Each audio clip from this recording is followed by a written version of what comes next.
이번에 첫 화가 공개된 와디프는 그간 영화나 드라마만을 발표해왔던 마블 스튜디오가 최초로 제작한 애니메이션 시리즈로서 만약 이러한 상황이었다면 어떻게 됐을까 라는 내용을 그리고 있는 원작 코믹스의 와디프를 모티브로 하고 있으며 그 성우 역시 아이언맨, 캡틴 아메리카, 캡틴 마블, 그리고 스파이더맨을 제외하면 대부분 실제 MCU 배우가 더빙을 맡고 있는 것으로 알려져 있어 더욱 큰 기대를 모으고 있는 작품인데요.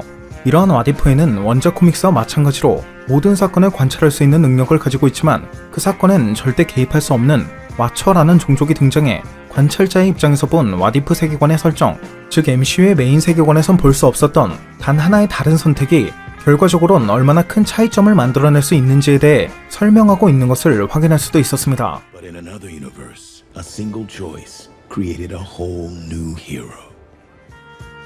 이와 관련해 이번 첫 번째 에피소드에선 스티브가 슈퍼솔저청을 투여받을 당시 부스 안에서 이를 지켜보았던 메인 세계관의 패기와는 달리 와디프의 패기는 이 같은 과정을 직접 옆에서 지켜볼 것을 결정하면서 폭탄이 실험실 내부에서 폭발하게 되어 결과적으로는 스티브가 아닌 패기가 슈퍼솔저로 탄생하게 되었다는 것에 대해 언급하는 와처의 모습을 확인할 수도 있었는데 No, I prefer to stay.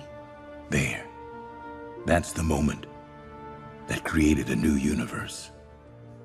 이러한 와처가 스티브 버전의 캡틴 아메리카, 즉 메인 세계관 속 스티브의 모습을 묘사하는 장면이 등장했다는 점이나 A super soldier.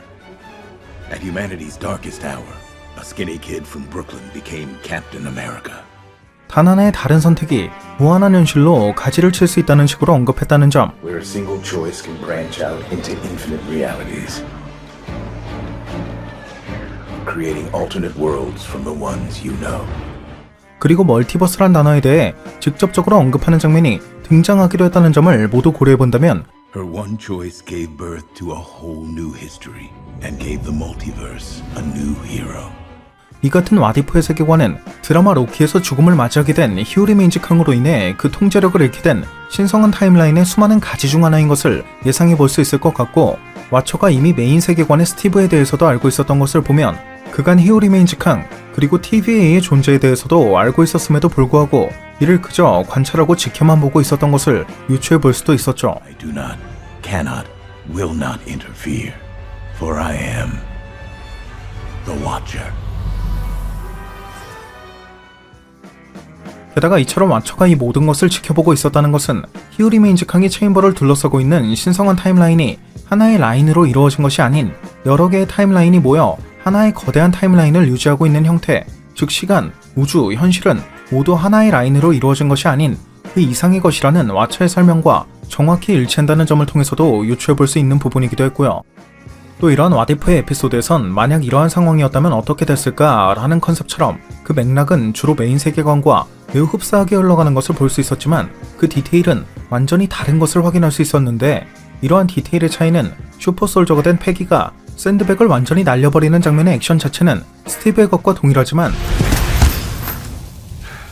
이후 그녀가 바벨 원판을 방패처럼 던지는 장면이 연달아 등장한다는 점이나 방패를 얻은 것은 동일하지만 그 방패를 우연치 않게 입수하게 된 스티브와는 달리 패기는 하워드가 그 방패를 직접 선물했다는 점, 패기는 메인 세계관의 스티브가 그랬던 것처럼 본래 전시 채권 광고를 위한 공연에 동원될 예정이었지만 하워드가 패기의 코스튬을 업그레이드 해주게 되면서 그녀가 처음부터 슈퍼솔저의 능력을 증명할 수 있게 되어 채권 광고를 위한 공연에 동원되지 않았다는 점,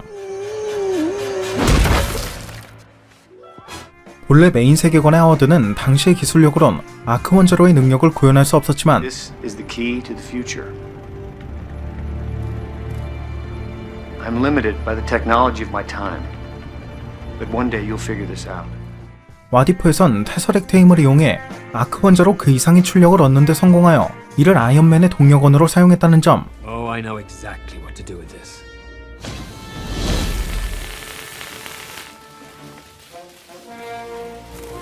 Ready to join the war effort, Steve? 열차에서의 사고로 추락한 버키 대신 스티브가 그와 비슷한 사고를 겪으며 하이드라에 잡혀갔다는 점, 테서렉트 힘을 이용해 전 세계를 무력화할 수 있는 폭격기를 만들었던 메인 세계관의 레드스컬과는 달리 와디프의 레드스컬은 테서렉트 힘을 이용해 차원이동기를 제작했다는 점 등을 통해서 확인할 수 있는 부분이었죠.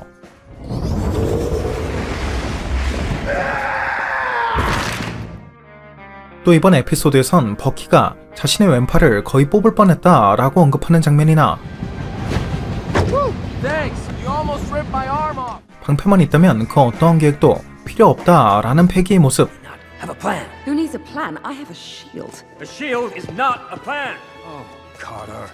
우리는 하루 종일 시간이 있는 것은 아니다 라고 언급하는 버키의 모습을 통해 You okay? Yep. Good, because we don't have all day. 각각 메인 세계관에 존재하는 버키의 기계팔, 그리고 항상 그럴싸한 계획과 함께 하루 종일도 할 수 있어를 외치던 스티브를 오마주한 장면도 발견할 수 있었고, I can do this all day. 캡틴 패기가 방패를 던지는 장면에선 그 방패가 두 개로 나뉘는 약간의 실수 아닌 오류도 찾아볼 수 있었는데, 얼마 전 와디프의 제작을 맡고 있는 브래드 원더바움이 앞으로 공개될 와디프의 매 시즌마다 캡틴 카터가 등장할 것은 분명한 부분이다 라는 식의 내용을 밝힌 것을 보면 향후 공개될 와디프의 새로운 에피소드들 역시 앞서 패기가 선택했던 단 하나의 행동으로 인한 결과, 즉 패기의 다른 선택으로 인해 생긴 멀티버스의 이야기일 가능성이 매우 높을 것으로 예상해 볼 수 있는 만큼, 앞으로 공개될 에피소드에선 이러한 캡틴 카터가 또 어떠한 역할로 등장하게 될지에 대해서도 주목해야 할 만한 부분이 되지 않을까 싶습니다.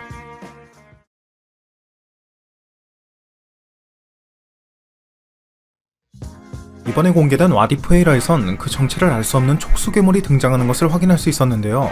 사실 이 같은 외형은 원작 코믹스에 등장하는 슈마고라스와 매우 흡사한 것으로, 얼마 전 이러한 슈마고라스가 멀티버스의 이야기가 그려질 닥스 2편에 등장할 예정이라는 소식이 들려온 것이나, 이번 에피소드를 통해 와디프 역시 멀티버스 중 하나라는 것이 확인되었다는 점을 고려해본다면 And gave the multiverse a new hero. 이러한 촉수괴물의 정체가 슈마고라스였을 가능성도 충분히 고려해볼 수 있는 부분이었죠. 게다가 이러한 슈마고라스는 원작 코믹스에선 차원과 차원 사이의 공간, 즉 멀티버스의 바깥에 존재하는 공간을 지배하는 매니의 잉글드 원수 중 하나로 알려져 있는 존재이며, 이들의 궁극적인 목적은 자신들이 점령하고 있는 차원인 캔서버스의 부패가 또 다른 차원으로 확산되어 결국 그 차원까지 붕괴시키는 것이라고 하는데, 여기서 주목해야 할 만한 부분은 이러한 목적을 가지고 있는 매니 잉글드 원스의 구성원 중 하나가 바로 완다비전에 등장했던 다크홀드의 제작자인 크톤이라는 점, 그리고 이러한 크톤과 슈마고라스가 존재하고 있는 캔서버스는 앞서 언급했듯이 멀티버스 바깥에 존재하고 있는 별개의 차원이라는 점으로, 이는 완다비전 당시 다크홀드의 너머에서 두 쌍둥이의 목소리가 들렸던 건 역시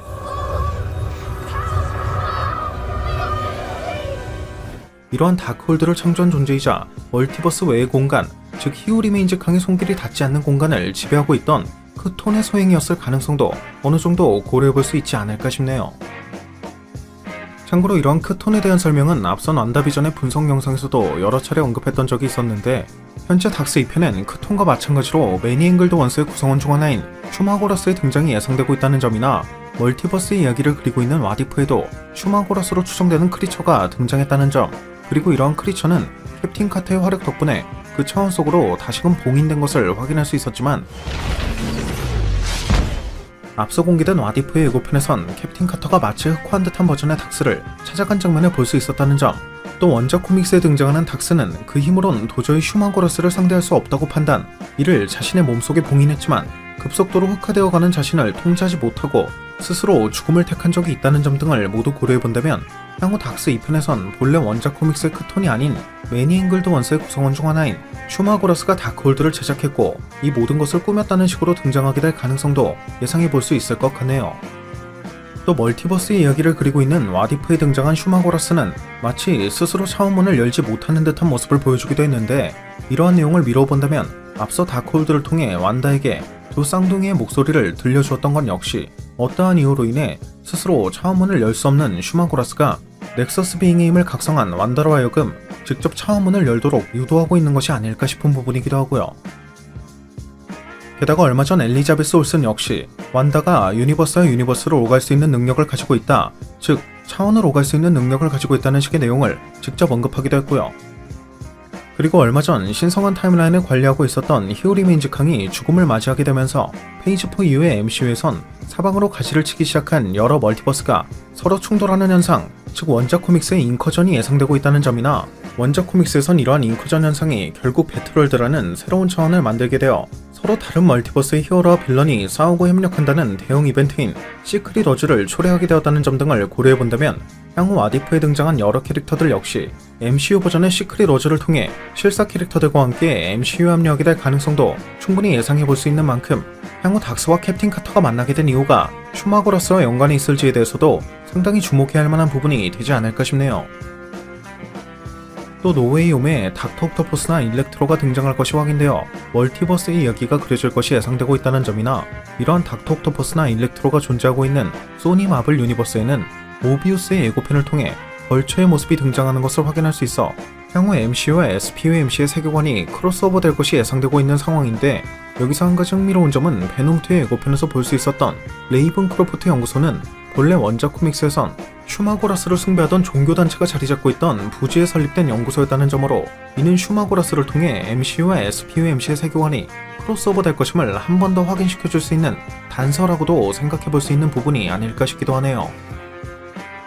물론 슈마고라스와 마찬가지로 같은 매니앵글드 원수 중 한 명이자 다크홀드의 제작자이기도 한 크톤 역시 카니지와 인연이 있는 것도 빼놓을 수 없는 부분이기도 하고요.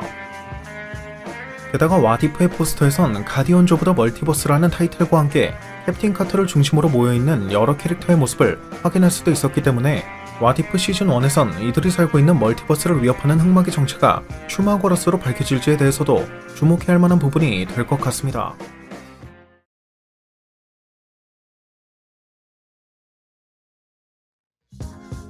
이번에 공개된 와디프 에피소드 2화에선 무한한 가능성의 멀티버스에서 당신의 운명은 당신의 본성에 의해 결정되는가 아니면 세계의 본성에 의해 결정되는 것인가 라는 와처의 말처럼 But in a multiverse of infinite possibility, is your destiny determined by your nature? Or by the nature of your world? 피터와는 또 다른 본성을 가지고 있는 트찰라가 스타로드의 역을 맡게 되면서 발생하는 다양한 사건을 다루고 있는 것을 볼 수 있었는데요. 먼저 와디프에 등장하는 트찰라는 어린 시절부터 와칸다를 벗어나 더 넓은 세상을 경험하고 싶어 했고, 때마침 원작과 동일한 1988년 에고의 의뢰를 수행하기 위해 지구에 온 라바저스의 적단 중 비교적 지능이 떨어지는 편인 테이저 페이스와 크레글린이 이 같은 과정을 진행하게 되면서 피터가 아닌 트찰라가 스타로드로 거듭나게 되었다는 것을 확인할 수 있었죠. Not so fast, Captain. 2 sea holes, 2 here holes, 1 8 hole. 이처럼 피터를 대신해 스타로드가 된 트찰라는 그 본성이 선했기 때문에 힘있는 자의 재산을 빼앗아 없는 자에게 나눠준다거나 크리이친공으로 멸망할 뻔했던 드렉스 행성을 구해준 덕분에 와디프의 드렉스는 바텐더로서의 평범한 삶을 누리고 있는 등 여러 선한 영향력을 전파했고, Wait, you are the Star-Lord. You saved my home world from a Kree invasion. 덕분에 스타로드에 대해 일절 모르고 있던 원작의 코러스와는 달리 Star-Lord. 와디프의 코러스는 스타로드의 업적을 찬양하는 모습으로 등장하다 못해 그의 동료가 되기까지 하는 것을 볼 수 있었습니다. 게다가 이러한 트찰라 버전의 스타로드가 전파하는 선한 영향력은 매드 타이탄 타노스에게까지 전파되어 그가 우주의 절반을 죽이지 않고도 우주의 자원을 제할당할 수 있는 방법이 있을 것이란 생각을 갖게 만들어 타노스가 원작의 스냅을 행하지 않도록 만든 것을 볼 수도 있었는데, T'Challa here showed me there was more than one way to reallocate the universe's resource. 트찰라가 탑승한 라바저스의 적단의 우주선에는 인종차별에 맞서 투쟁을 지도했던 세계 최초의 흑인 대통령 넬슨 만델라의 이름을 연상시키는 만델라가 적혀져 있는 것을 보면 와디프의 트찰라가 보여준 선한 영향력은 넬슨 만델라의 그것을 모티브로 하고 있다는 것을 유추해볼 수 있는 부분이었죠. 심지어 앞서 멀티버스의 개념이 본격적으로 등장하기 시작했던 작품인 로키에서는 로키 에피소드가 진행되고 있는 유니버스의 반대편에 존재하고 있는 유니버스, 즉 또 다른 멀티버스에서 넬슨 만델라의 스피치가 들려오는 것을 확인할 수도 있었기 때문에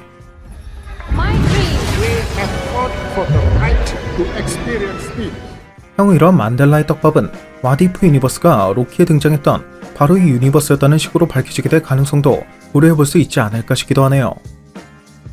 그리고 이번 에피소드에선 트찰라에게 설득당한 타노스가 우주의 절반을 없애지 않기로 한 탓인지 원작과는 정반대로 네뷸라가 오히려 타노스를 업신여기는 모습이나 You mean your father? He's lucky I call him the big guy. 타노스의 신복이었던 블랙오더 역시 타노스의 공백을 이용해 그 힘을 키운 콜렉터를 위해 일하고 있는 것을 확인할 수도 있었고요. 또 스타로드가 된 트찰라와 라바조스의 적단은 이러한 콜렉터가 가지고 있는 창세기의 불씨, 즉 이론스만으로도 죽어가는 행성 전체를 몇 분 만에 치유할 수 있는 능력을 가지고 있는 에너지 덩어리를 손에 넣어 우주를 구하기 위해 콜렉터가 주둔하고 있는 노웨어로 향하는 것을 볼 수 있었는데, With 1 ounce, You can heal a dying planet in minutes. They're called the Embers of Genesis. 이러한 콜렉터의 수집품 중에는 콜렉터라는 이름에 걸맞게 무수히 많은 이스터에그가 숨어있는 것을 볼 수 있었습니다.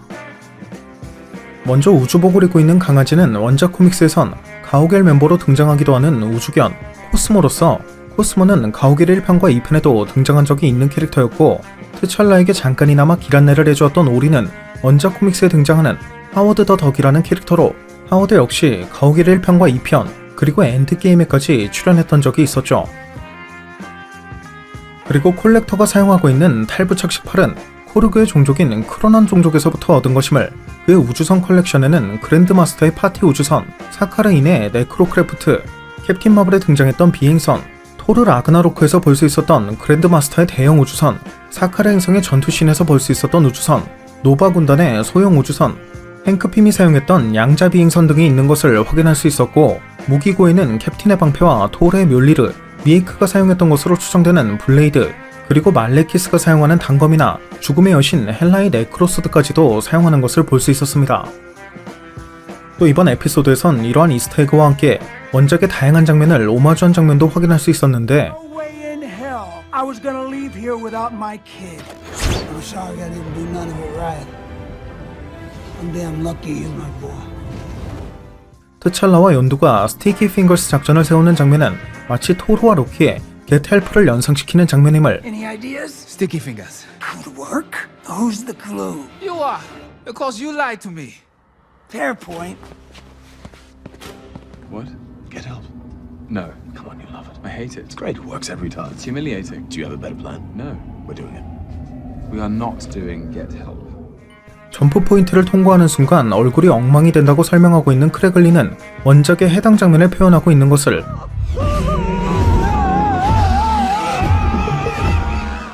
코라스가 무릎을 꿇는 장면은 배너 박사가 무릎을 꿇었던 장면을 연상시키는 것을, 스타로드 버전의 트찰라가 비브라늄 목걸이를 항상 소지하고 있는 것은 마치 피터가 워크맨의 목숨처럼 생각했던 것을 연상시키는 것을,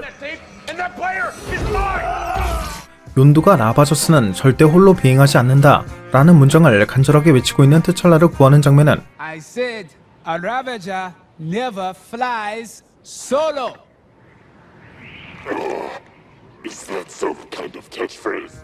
가오갤 1편에서 단신으로 사카르인 한 부대와 소형 전투정 한 대를 순삭시켜버린 바로 이 장면을 오마주한 것임을, 콜렉터가 결국 카리나에 의해 마지막을 맞이하게 되는 것도 원작의 내용을 오마주한 것임을 알 수도 있었죠. 참고로 이번 에피소드는 MCU에서 블랙팬서 역을 연기했던 체드윅 보스만이 직접 더빙을 진행한 총 4개의 왓이프 에피소드 중 처음으로 그 목소리를 들을 수 있었던 에피소드란 점이 무척 인상 깊은 회차였는데, 마블 역시 에피소드의 마지막 부분 체드윅 보스만을 추모하는 메시지를 삽입한 것을 확인할 수 있어 더욱 의미 있는 에피소드이기도 했습니다. 아무튼 이번 에피소드에선 와칸다는 멸망했고 트찰라의 가족 역시 모두 죽었다는 욘두의 말이 모두 거짓이었다는 것을 알게 된 트찰라가 욘두에게 잠시나마 배신감을 느끼게 되었지만, 결국 욘두가 자신의 선택을 존중하기로 결정한 덕분에 트찰라는 라바저스와 함께 지구로 돌아가는 것을 택하는 나름의 해피엔딩을 볼 수 있었는데, 이후 에고가 가오갤 2편에 등장했던 우주선을 타고 직접 피터를 찾기 위해 마찬가지로 가오갤 2편에 등장했던 패스트푸드점, 즉 지구를 방문한 장면을 볼 수 있었다는 점이나, 이러한 장면을 지켜보고 있던 왓처 역시 이러한 만남이 세상의 종말을 불러올 수도 있다는 식으로 언급하고 있다는 점을 미루어 본다면, 왓이프 세계관의 피터는 트롤링으로 더 유명한 원작의 모습과는 달리 진정한 셀레스티얼의 힘을 각성하게 될 가능성도 조심스럽게 유추해볼 수 있는 만큼, 이후 진행될 에피소드에선 피터가 또 어떠한 모습으로 등장하게 될지가 무척이나 기대되는 부분인 것 같습니다.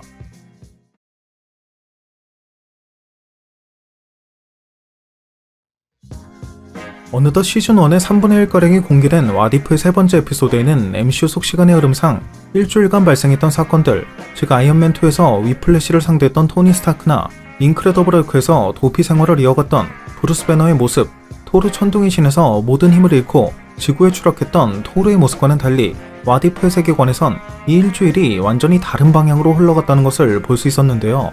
먼저 월요일엔 원작과 마찬가지로 랜디스 도넛의 간판 위에서 도넛을 먹고 있는 토니의 모습이나 그 간판에서 내려와 달라고 요청하고 있는 퓨리의 모습은 동일한 것을 확인할 수 있었지만, Sir, I'm going to have to ask you to exit the donut. 나타샤가 토니의 팔라듐 중독을 일시적으로 막아줄 수 있는 리튬 이산화물을 기습적으로 주사하는 순간 원작과는 달리 토니가 그 자리에서 즉사하는 것을 볼 수 있었죠.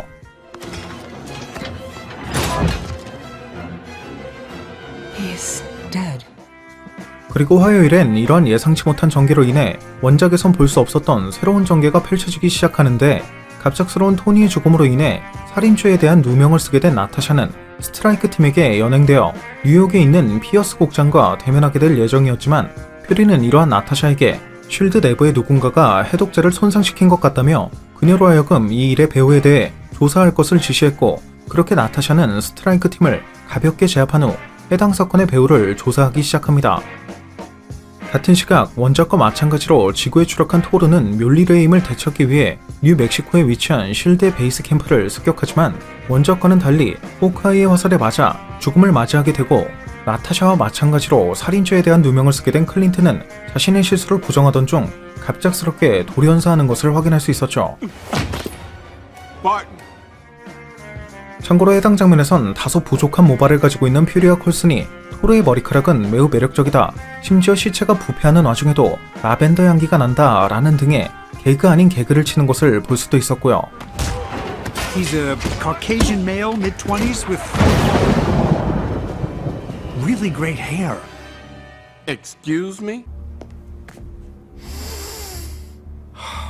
Wow. Even while rotting, he smells like lavender. 그리고 수요일엔 해당 사건의 배우를 찾고 있던 나타샤가 인크레더블 헐크 당시에 베티를 찾아간 것을 볼 수 있었는데 해당 장면에서 수많은 전문가를 두고 굳이 나를 찾아온 이유가 무엇이냐 라고 묻는 베티에게 나타샤가 쉴드의 레이더망을 피해야 하는데 너는 이미 그 경험이 있지 않냐 라고 언급한 것은 Plenty of others. Why did you really come here? I need to keep this off S.H.I.E.L.D's radar. And you seem to have some experience in that department. 배너를 숨겨주었던 적이 있는 원작 속 베티의 모습을 암시하는 것을 알 수 있었고 이후 등장하는 장면에서 나타샤가 피자 브랜드의 모자와 점퍼를 보고 배너가 숨어있는 것을 눈치챈 건 역시 원작에서 피자 배달부로 변장해 헐버대학교에 잠입했던 배너의 모습을 암시하는 장면이었음을 알 수도 있었죠. 또 원작과 마찬가지로 로스 장군으로 인해 배너는 그 분노를 억제하지 못하고 헐크가 되었지만 원작과는 달리 그 몸이 순식간에 팽창하며 죽음을 맞이한 것을 볼 수 있었고 같은 시각 토르의 죽음을 복수한다는 명목으로 지구에 찾아온 로키는 디스트로이어와 워리어즈 3 그리고 시프까지 대동한 채 쉴드의 베이스 캠프를 초토화시키는 것을 볼 수도 있었습니다. 참고로 원작에선 고대 겨울의 상자를 만진 로키가 자신이 서리거인족인 것을 깨닫게 되고 이로 인해 방황을 하는 것을 볼 수 있었는데 와디프에선 로키가 이를 아무렇지 않게 사용하고 있는 것을 보면 마치 로키에 등장했던 실비가 자신이 입양되었다는 것을 원래부터 알고 있었다는 설정으로 등장했던 것처럼 Are you sure she was your mother? No, she's not actually. I was adopted. Is that a bit of a spoiler for you? Sorry about that. No, I knew I was adopted. 와디프의 로키는 출생에 대한 설정 자체도 MCU의 로키와는 다를 것이란 점을 유추해볼 수도 있었죠. 또 해당 장면에서 신 앞에 무릎을 꿇으라고 외치고 있는 로키에게 여기서 무릎을 꿇거나 하는 행동은 하지 않는다 라고 답하는 퓨리의 모습은 You would do best to kneel before a god. We don't really do that here. 마치 인피니티 워 당시에 트찰라를 연상케 하는 장면인 것을 알 수도 있었고 What are you doing? We don't do that here. 배너의 죽음 이후에도 해당 사건의 배후를 여전히 찾아 헤매고 있던 나타샤가 쉴드의 데이터베이스에 접근하는 장면에선 콜슨 요원이 캡틴의 빈티지 카드 세트를 2년여에 걸쳐 모았을 만큼 스티브의 광팬이라는 원작에서의 설정처럼 그 비밀번호 역시 스티브에 관련된 것이었다는 재밌는 장면도 볼 수 있었습니다. Steve. I heart Steve. 0704. Wow. Good one, Coulson. 이처럼 콜슨의 아이디를 이용해 쉴드의 데이터베이스에 접근하는 데 성공한 나타샤는 2년 전 사망한 것으로 되어 있는 제니 밴다인의 아이디가 쉴드 데이터베이스에 접근했다는 것을 기반으로 이 모든 것은 호프 때문이었다는 것을 퓨리에게 전달할 수 있었지만 곧이어 자신을 습격한 누군가에 의해 죽음을 맞이하게 됩니다. 이 같은 내용을 전달받은 퓨리는 원작에선 타노스의 스냅 이후에나 꺼냈던 캡틴 마블의 호출기를 꺼내는 것을 볼 수 있었고 해당 장면의 로키는 고대 겨울의 상자를 이용해 마치 아스가르드를 연상케 하는 건축물을 지어놓은 것을 확인할 수도 있었죠. 그리고 목요일엔 이 모든 사건의 원흉이 바로 쉴드의 임무를 수행하다 죽음을 맞이한 자신의 딸 호프 밴다인의 죽음을 인정하지 못하고 스스로 옐로우 재킷이 되어 실드에게 복수할 것을 결심한 행크 핌의 소행이었다는 것이 밝혀지게 되는데, 이러한 행크 핌을 저지하는 과정에서 퓨리의 모습으로 변신한 로키의 움직임은 마치 샹치의 모습을 떠올리게 할 만큼 와샤라치에 가까운 것이 아니었나 싶네요. 또 해당 장면에서 너는 나의 모든 것을 빼앗아 갔다 라고 언급하는 행크 핌의 대사는 You took everything from me. 엔드게임에서 완다가 타노스에게 했던 것과 동일한 대사임을 알 수도 있었고, You took everything from me. 대망의 금요일엔 토르의 복수를 성공한 로키가 마침내 그 본색을 드러내며 지구를 정복하려는 모습, 그리고 본래 계획했던 어벤져스의 대부분을 잃게 된 닉 퓨리가 캡틴 마블과 조우하는 모습, 또 원작과 마찬가지로 얼음 속에 갇혀있던 캡틴의 방패를 발견하는 모습도 확인할 수 있었는데, 여기서 주목해야 할 만한 점은 본래 와디프 1화에선 패기가 스티브를 대신해 캡틴이 된 것을 볼 수 있었던 데다가 슈마고라스로 추정되는 크리처와의 전투 끝에 본래의 세계관으로 돌아온 패기는 닉 퓨리와 이미 만난 적이 있다는 점으로, 이는 와디프의 세계관이 하나로 이루어진 것이 아니라 여러 개의 멀티버스로 이루어져 있다는 것을 유추해볼 수 있는 부분이었죠. 따라서 와디프의 예고편에 이번 에피소드에서 죽음을 맞이한 토르나 토니, 헐크, 블랙 위도우의 모습이 등장하는 것을 확인할 수 있었던 것도 이들 모두가 각각 다른 유니버스에 존재하고 있다는 설정이기 때문이라는 점을 알 수 있었는데, 이러한 예고편에는 에피소드 1편에 등장했던 캡틴 카터가 흑화한 버전의 닥스를 직접 만나러 간 장면이 등장하기도 한다는 점을 미루어 본다면, 에피소드 중 몇 개의 유니버스는 서로 그 세계관을 공유하고 있는 것이거나, 혹은 MCU에서 노웨이홈을 기준으로 멀티버스 이벤트가 시작되는 것처럼 와디프의 세계관 내에서도 서로 다른 유니버스의 캐릭터가 서로의 유니버스를 넘나들기 시작하는 멀티버스 이벤트가 진행되고 있는 것일 수도 있는 만큼, 앞으로 공개될 에피소드에선 이러한 멀티버스의 개념에 대한 부분도 더욱 주목해야 할 만한 점이 되지 않을까 싶습니다.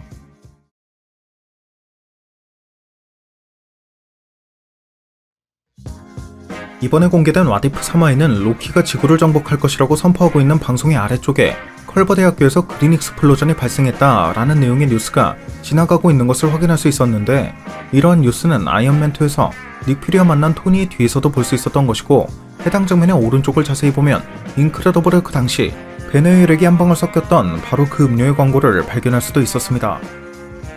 또 원작에서 베너가 피자 배달부로 변장했던 바로 그 피자 가게의 이름은 스탠리의 카메오로 착각할 수 있는 말 그대로 스펠링만 다른 스탠리 피자 가게였는데, 이번 와디프의 에피소드에 역시 이처럼 스펠링만 다른 스탠리의 피자 가게 유니폼이 등장하는 것을 확인할 수 있었죠. You got a side job, Dr. Ross? What? I don't know. A student must have left it there.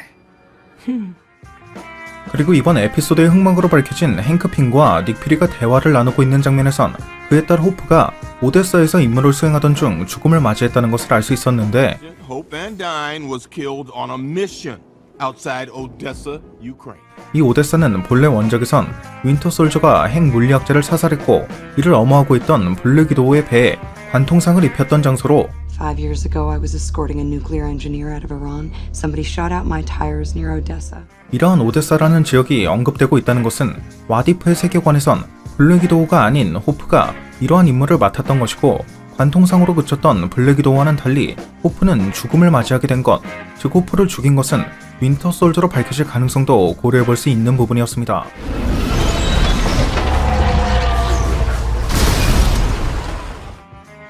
참고로 이번 에피소드에는 이러한 내용을 제외하고도 원작과 비교할 수 있는 여러 디테일한 이스터에그가 숨겨져 있기도 했는데, 클린트가 크로스핏을 즐겨하는 잭슨조차 그 망치를 들어올릴 순 없었다 라고 언급하는 장면의 잭슨은 Also, no one can lift it. Not even Jackson. And he does CrossFit. 실제 원작에서도 실드의 에이전트로 등장하는 것을 확인할 수 있었고,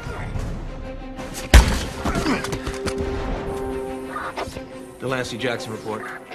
호프의 묘비가 있는 곳은 엔드게임에 등장했던 바로 그 추모공원과 같은 곳임을 로키가 보여준 두플리케이션 캐스팅은 과거 바이프로스트 위의 장면을 연상케 하는 것을, 톨의 매력적인 머릿결을 확인할 수 있었던 장면 역시 원작의 한 장면을 오마주했다는 것을, 블랙 위도우 특유의 랜딩 포즈 역시 원작에선 옐레나가 한 건 놀린 적이 있었던 바로 그 포즈였다는 것을, 그리고 스티브에 대한 팬심으로 가득 찬 비밀번호로 큰 웃음을 주었던 콜슨의 모습은 Steve. I heart Steve. 0704. Wow. 마치 워머신의 비밀번호나 War Machine rocks with an X, all caps. Yeah. 토니가 설정해놓았던 퀸젯의 비밀번호로 큰 웃음을 주었던 원작 속 장면을 연상케 하는 것도 알 수 있었죠. Point Break. Welcome, Point Break. 아무튼 이번 에피소드에는 앞선 영상에서 언급했던 것처럼 왓이프의 세계관 내에서도 멀티버스에 대한 이야기가 진행될 것으로 예상되고 있는데, 지금까지 공개된 3편의 에피소드는 아직까진 그 내용이 이어진다고 볼 순 없는 만큼 앞으로 공개될 6편의 에피소드에선 그 스토리가 이어지는 내용이 등장할 수 있을 것인지 벌써부터 다음 에피소드가 기대되는 부분인 것 같습니다.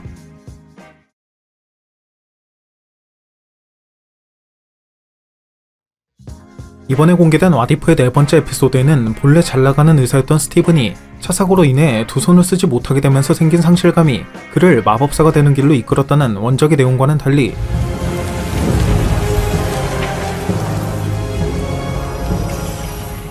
그가 사랑했던 연인이었던 크리스틴이 죽음을 맞이하게 되면서 느낀 상실감으로 인해 마법사가 되었다는 설정으로 등장하는 것을 볼 수 있었는데요.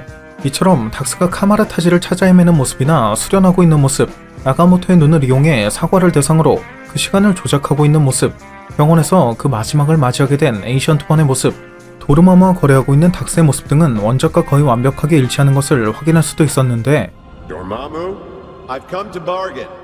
그중 크리스틴을 처음으로 죽음에 이르게 했던 뒷유리로 보이는 차는 원작에서도 동일한 각도로 접근하고 있었던 것을 발견할 수도 있었습니다.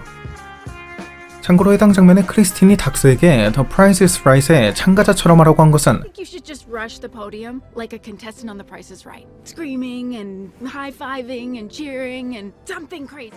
상품의 정확한 가격을 맞춘 자에게 그 상품을 지급하는 방식의 미국 TV쇼인 The Price is Right의 참가자가 상품을 획득했을 때 보여줄 수 있는 하이텐션을 비유적으로 표현한 것이었고요.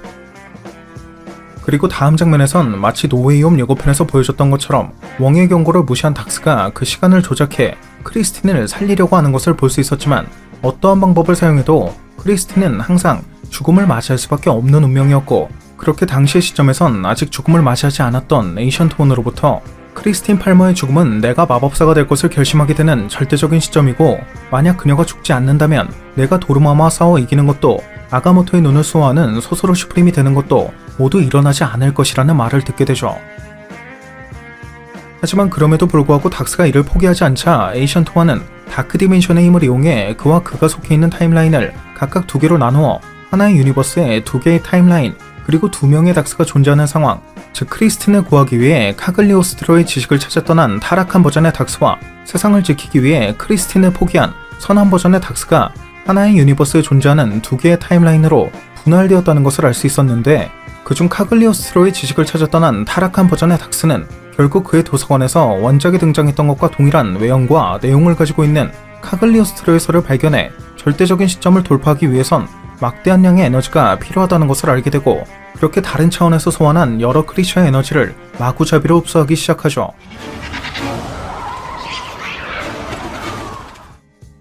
참고로 해당 장면엔 자신이 카글리오스트로의 사서라며 닥스를 소설어 알만이라고 부르고 있는 남성의 이름이 오뱅이라는 것을 알 수 있었는데, The name's Obang, librarian for the books of Cagliostro.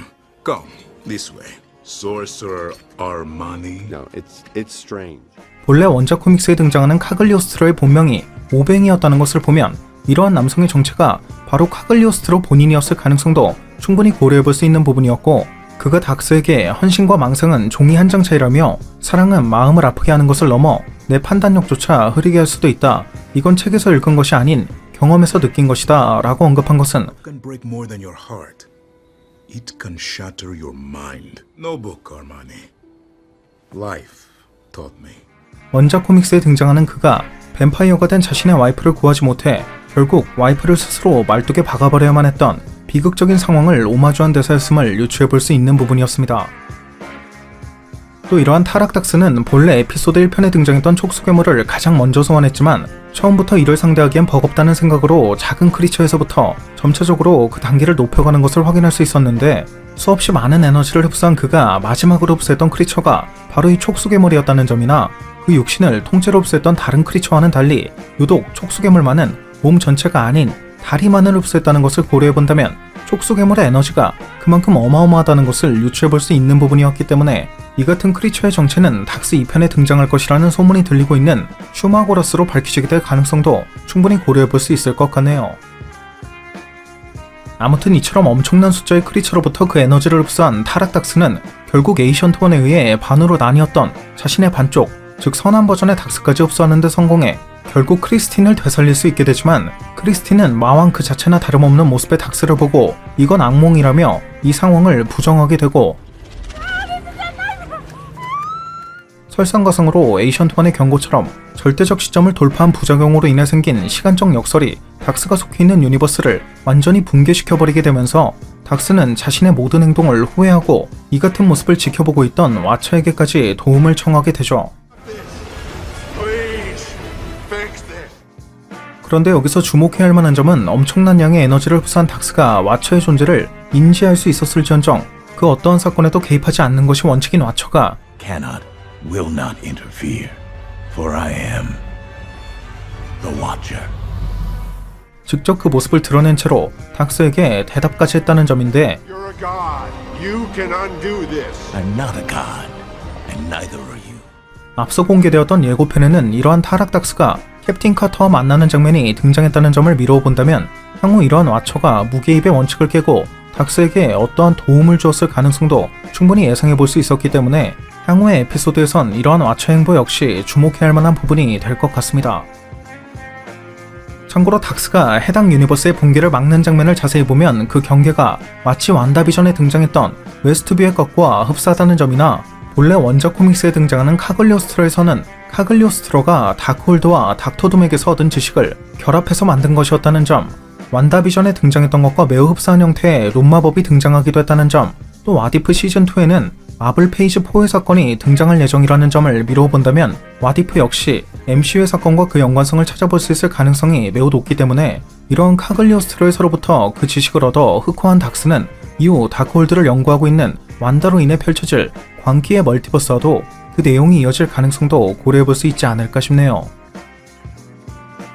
또 이번 에피소드에는 닥스가 생텀에 앉아있을 때 사용했던 의자가 토르 라그나로크 당시 토르에게 내어주었던 바로 그 의자와 동일한 것임을, 타락한 닥스가 바퀴벌레 크리처로부터 빼앗은 레비테이션 망토에는 카글리오스트로에서에 그려져 있는 것과 동일한 문양이 그려져 있는 것을, 타락한 닥스는 더 이상 엘드리치 매직을 사용하지 않는 것을,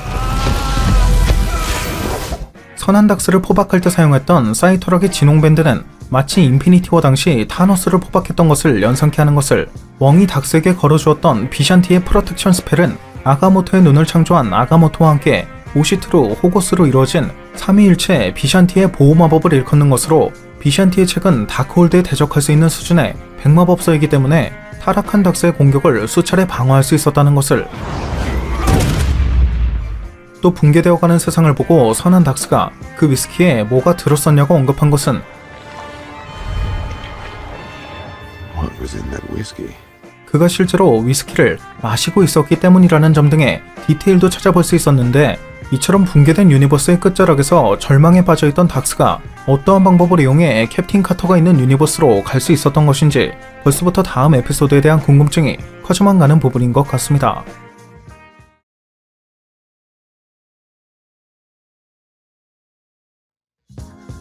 얼마 전 공개된 와디프의 네 번째 에피소드에는 에이션트원이 타락한 닥스를 막기 위해 그를 두 명의 닥스로 나누었다는 것을 알 수 있었는데요.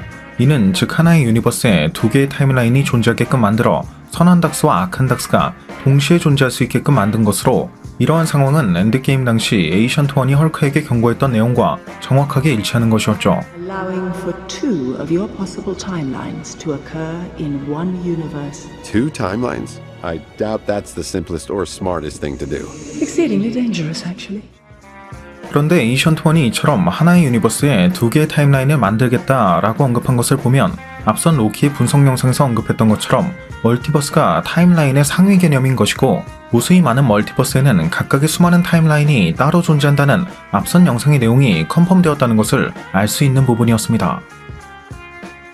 따라서 엔드게임 당시 분립을 되돌리기 위해 시간여행을 해야만 했던 어벤져스가 과거의 어벤져스 그리고 과거의 타노스를 상대했지만, 이는 멀티버스의 개념이 아닌 단순한 시간여행, 즉 타임라인을 역행한 것에 불과한 것이었고, TVA는 이러한 과거의 로키가 테서렉터와 함께 도망친 행동이 신성한 타임라인을 어질렀다는 이유로 그를 체포한 것을 보면 히우리메인즈캉이 관리하고 있던 신성한 타임라인 역시 멀티버스 전체가 아니라 그가 속해 있는 유니버스의 타임라인이 다른 경우의 수를 만들지 않도록 타임라인에 가지를 쳐내고 있던 것을 유추해 볼 수 있는 부분이었죠. 그렇기 때문에 엔드게임 당시 에이션트 1의 경고처럼 사용했던 스톤을 원래대로 돌려놓은 어벤져스는 TVA가 그 가지를 쳐내기 전에 그 가지의 생성 자체를 막은 것이고, 히어 리메인즈 캉 역시 신성한 타임라인 내에서 생기는 모든 것을 미리 알 수 있는 만큼 I already know what's going to happen. See? 어벤져스가 이처럼 모든 것을 원래대로 돌려놓을 것을 알고 있었기 때문에 타임키퍼스라는 아바타를 통해 TVA에게 어벤져스의 행동은 문제가 되지 않는다는 식의 명령을 한 것이었을 테고요. To talk about the Avengers. Oh no? No. What they did was supposed to happen. According to whom? The Timekeepers.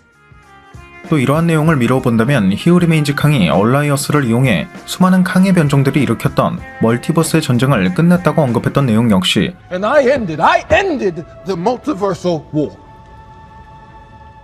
얼라이어스를 이용해 자신의 유니버스와 다른 유니버스 간의 연결고리를 차단했다는 뜻이고, 히어 리메인즈 캉은 단지 MCU가 속해 있던 유니버스의 타임라인만을 관리해왔던 것, 즉 로키의 마지막 엔딩에서 로키가 정복자 캉의 동상이 세워진 TVA에 갔던 것이나 모비우스가 그를 알아보지 못했던 건 역시 히어 리메인즈 캉의 템패드를 통해서만 이동할 수 있는 아예 다른 유니버스의 TVA, 즉 과거 히어 리메인즈 캉이 얼라이어스를 이용해 차단했던 다른 유니버스의 TVA로 넘어갔기 때문임을 유추해 볼 수 있었습니다. Once I isolated our timeline, all I have to do is manage the flow of time and prevent any further branches. Hence, the TVA.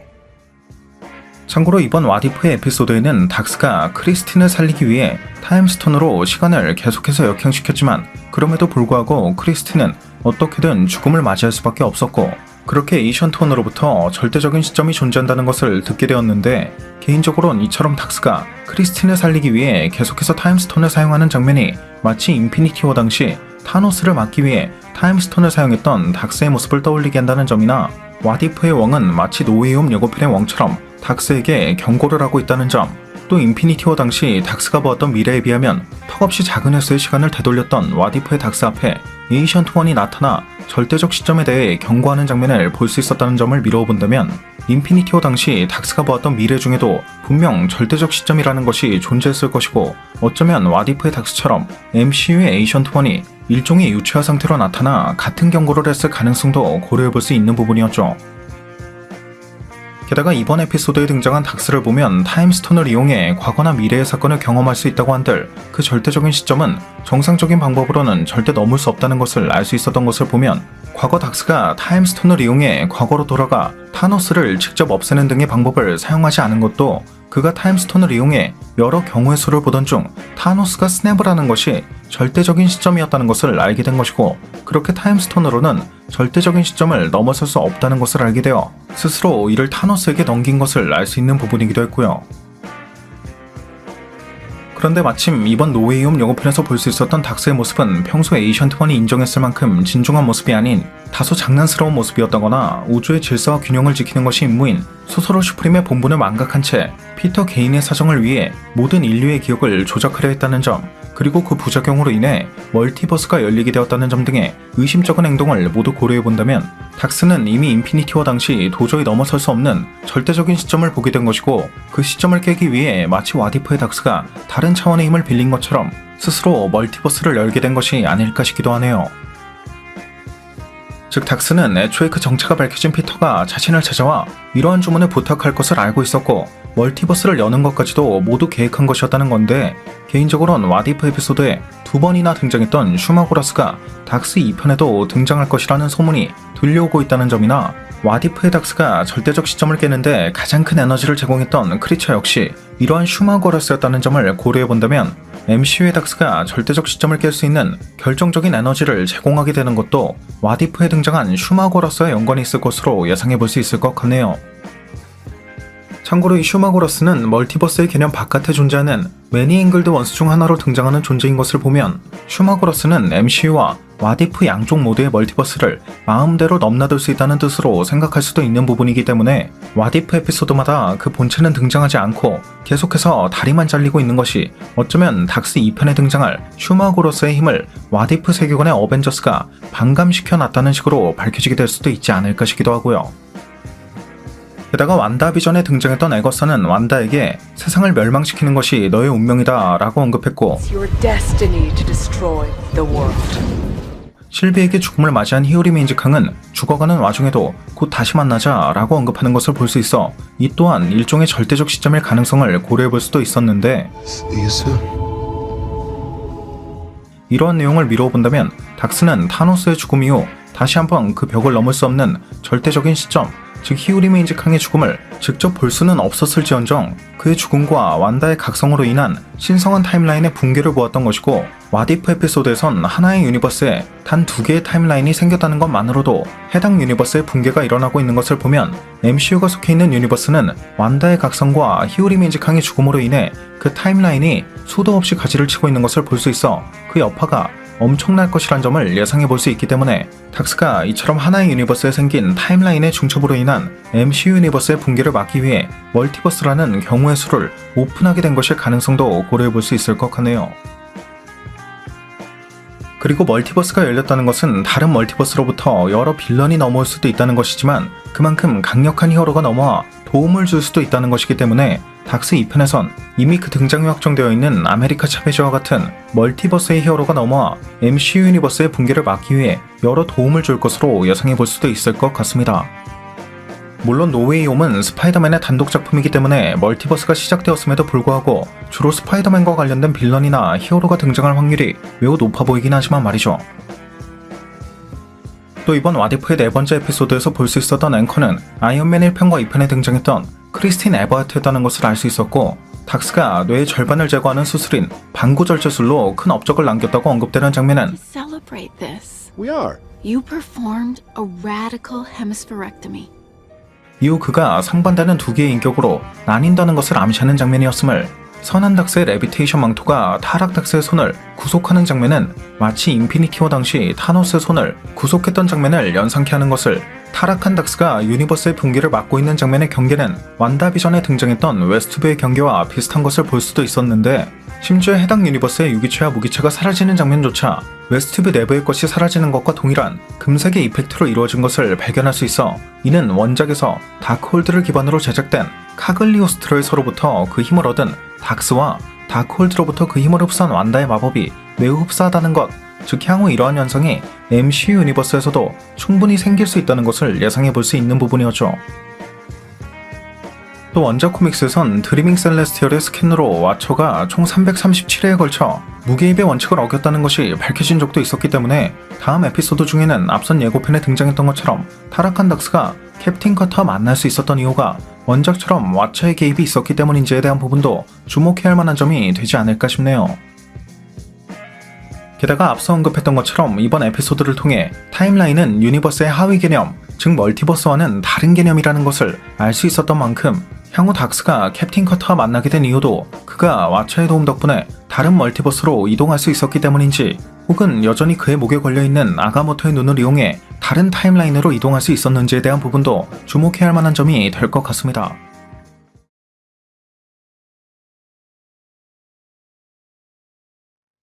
이번에 그 5번째 에피소드가 공개된 왓이프에는 30년간 양자 영역에 갇혀있던 제니 벤다인이 특수한 능력을 얻게 되었다는 설정의 원작과는 달리 되려 뇌를 손상시키는 양자 바이러스에 감염되어 좀비화가 되었다는 설정으로 등장하는 것을 볼 수 있었고, 이로 인해 그녀를 구하려고 했던 행크 핌을 시작으로 어벤져스의 대부분은 물론이고 24시간 만에 북서태평양 전역이 감염되는 좀비 아포칼립스가 시작되는 것을 볼 수 있었는데요.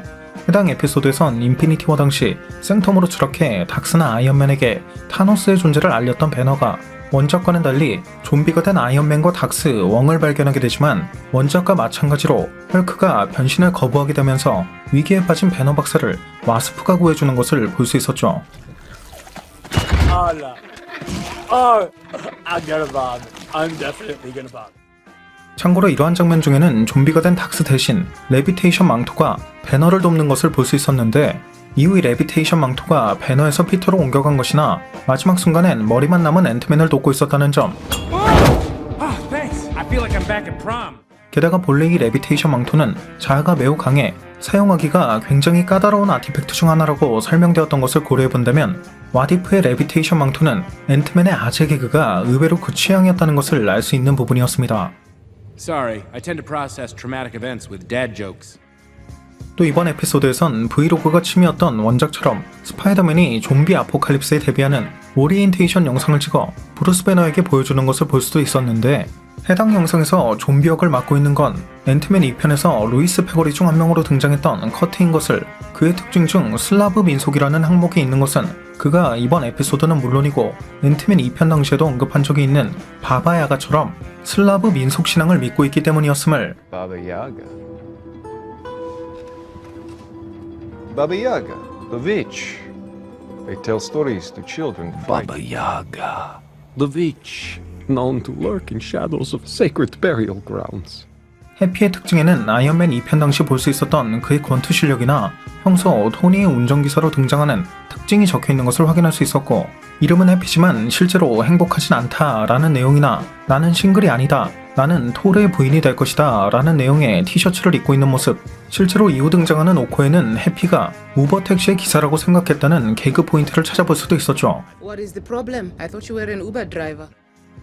그리고 버키는 냉동과 해동을 반복하며 100여 년간 윈터솔저로 이용당했던 탓인지 그 특징에 깊은 잠을 자는 사람, 킬러암, 살인이라고 적혀있는 것을, 샤론은 과거 캡틴의 경우를 위해 간호사로 위장했던 적이나 폐기의 추도연설도 한 적이 있는 만큼 그 특징에 첩보활동, 추도연설 등이 적혀있는 것을, 스파이더맨은 이러한 좀비 아포칼립스를 피하기 위한 안전가옥을 만들기 위해 여러 개의 열차와 버스 등을 마치 거미줄에 걸린 것처럼 공중에 고정시켜 놓은 것을 확인할 수도 있었죠.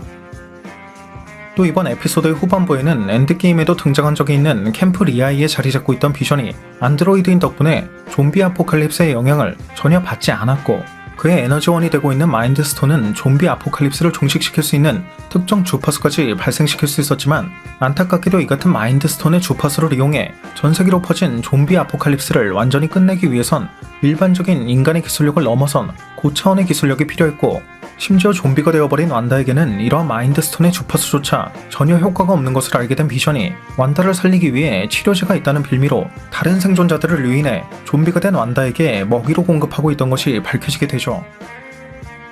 그리고 이러한 과정에서 어벤져스와 함께 있던 중 실종되었던 트찰라 역시 비전에게 납치되어 완다의 먹이가 될 뻔했지만, 뒤늦게 자신의 생각이 잘못되었다는 것을 알게 된 비전이 스스로 마인드 스톤을 제거하게 되면서 트찰라와 일행은 인류의 마지막 쉘터이자 일반적인 인간의 기술력을 초월한 고차원의 기술력을 가지고 있는 와칸다로 향하게 되는 것을 볼 수 있었는데, 마지막 장면에 등장한 와칸다는 이미 좀비가 된 타노스에 의해 점령을 당하기라도 한 듯 와칸다의 모든 병사가 좀비화가 되어 있는 것을 볼 수 있었고, 타노스의 건틀렛에는 마인드 스톤을 제외한 모든 인피니티 스톤이 장착되어 있는 상태라는 점을 감안해 본다면, 향후의 에피소드에선 마인드 스톤과 함께 와칸다를 방문한 트찰라 일행이 이러한 타노스에게 마인드 스톤을 뺏기게 되면서 와디프 버전의 스냅이 발생할 것이란 점을 예상해 볼 수 있었습니다.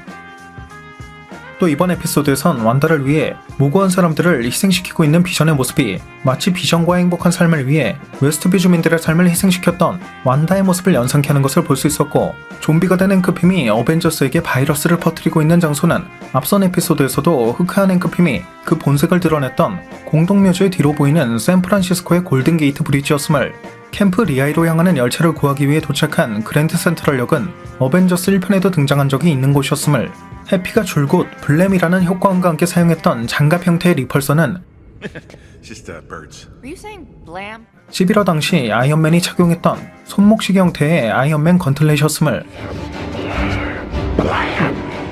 와디프에 등장하는 스파이더맨은 호러 영화에서 팀을 나누면 누군가는 분명히 죽는다거나 우리가 해냈다 라고 하면 반드시 어떠한 사건이 발생한다는 등의 클리셰를 언급하며 팀원에게 주의를 주었지만, 결국 모든 것은 스파이더맨이 경고한 클리셰대로 흘러가는 것을 볼 수도 있었죠.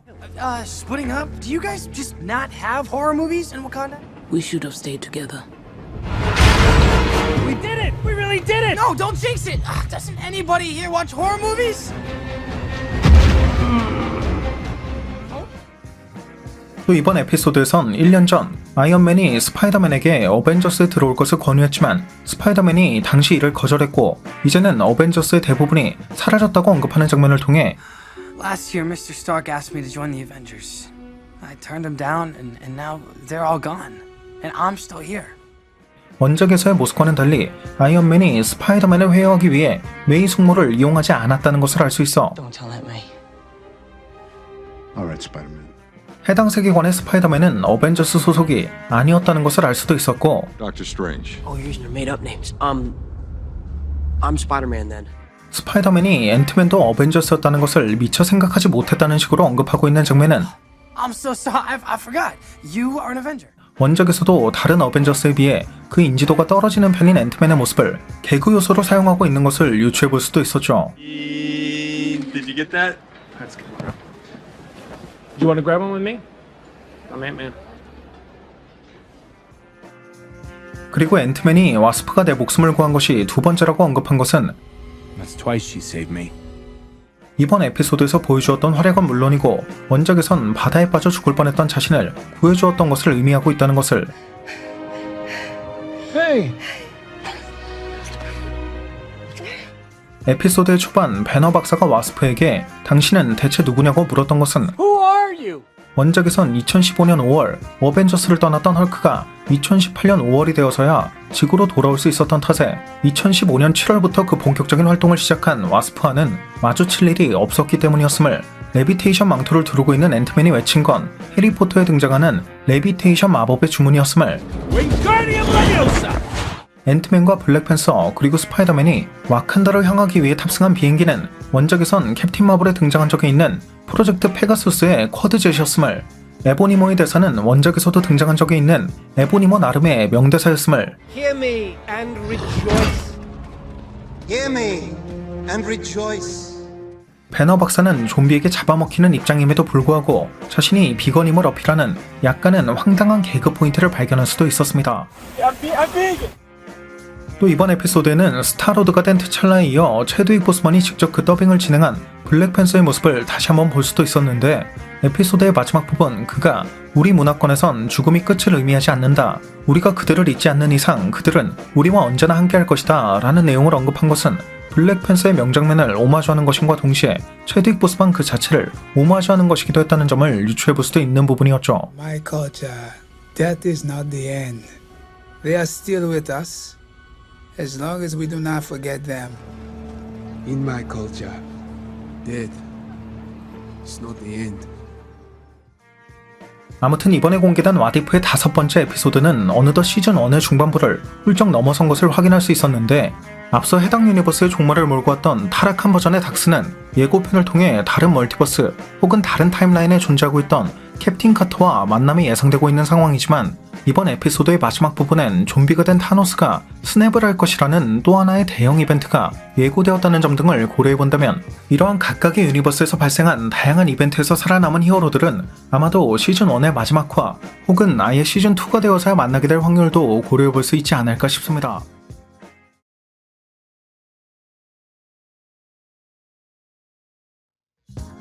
이번에 공개된 왓이프 에피소드 5에선 좀비가 된 히어로와 빌런이 여전히 그 고유 능력을 사용할 수 있는 것을 볼 수 있었고 그로 인해 원작의 장면을 연상케 하는 장면이 다수 등장하는 것을 볼 수 있었는데요.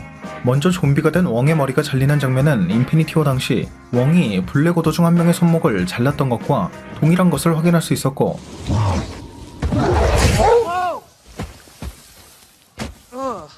좀비가 된 캡틴 역시 몸이 썩어가는 와중에도 그 방패 스킬은 여전히 사용하고 있던 탓에 윈터 솔저 당시 버키의 방패를 완벽하게 받아냈던 것과는 달리 그 몸이 두 동강으로 나뉘는 것을 볼 수도 있었죠.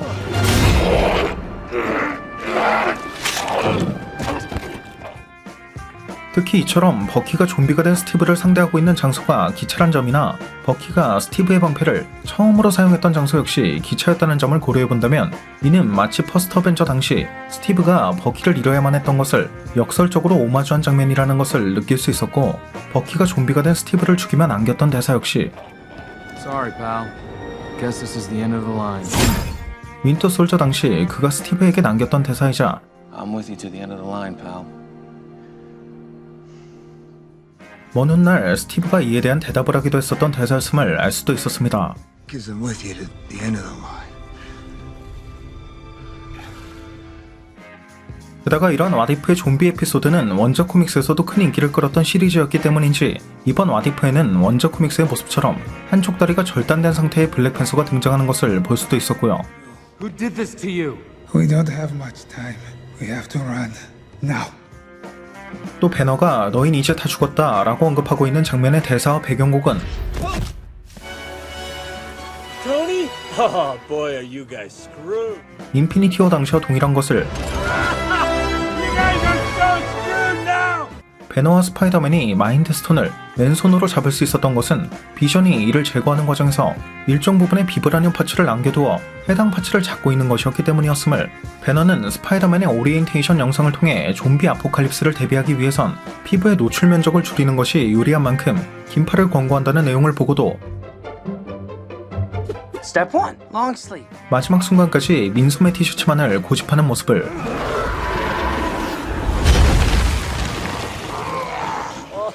Nice save, big guy.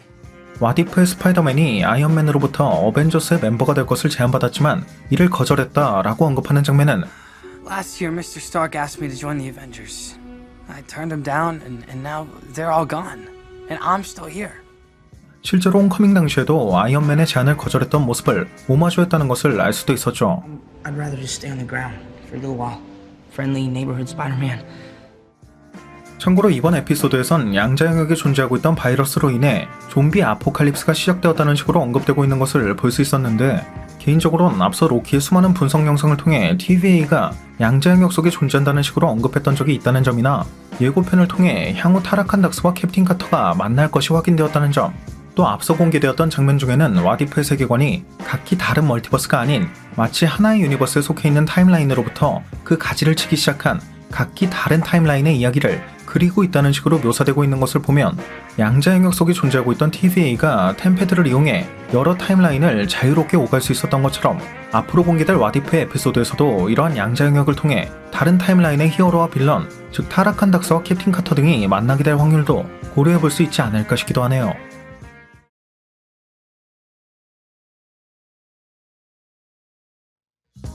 이번에 공개된 왓이프 6화에선 본래 아프가니스탄의 바그란 공군기지에서 리펄서를 활용한 신형 미사일 제리코를 선보이고 복귀 중이던 토니 스타크가 스타크 산업의 미사일에 피격되고 그렇게 인센의 도움을 받아 마크1을 제작하게 되었다는 원작의 내용과는 달리 미사일이 터지기 직전 토니 스타크가 킬몬거에게 고출되면서 아이언맨이 탄생하지 않게 되었다는 전개로 흘러가는 것을 볼 수 있었는데요.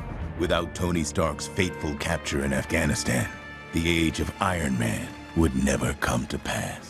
해당 장면에 등장했던 다양한 대사와 장면은 모두 원작에서도 볼 수 있었던 것이지만 개인적으로는 킬몬거가 사격하는 장면을 자세히 보면 총구의 방향이나 그 손가락의 위치가 기본적인 총기 안전 수칙을 따르고 있다는 디테일까지 표현했다는 점이 가장 눈에 띄는 부분이 아니었나 싶네요. 그리고 다음 장면에선 본래 가까스로 탈출에 성공했던 토니가 치즈버거를 먹으며 군수 산업을 중단하겠다고 발표했던 것과는 달리 Effective immediately, I am shutting down the weapons manufacturer division of Stark International. 양주를 마시며 등장한 토니가 다친 곳은 없지만 나는 맥켈란 1926을 쏟았다. 이건 명백한 전쟁 범죄다 라는 농담과 함께 Mr. Stark, were you injured in the attack? No, but I did spill my drink, and it was a 26 Macallan, so I'm pretty sure that's a war crime.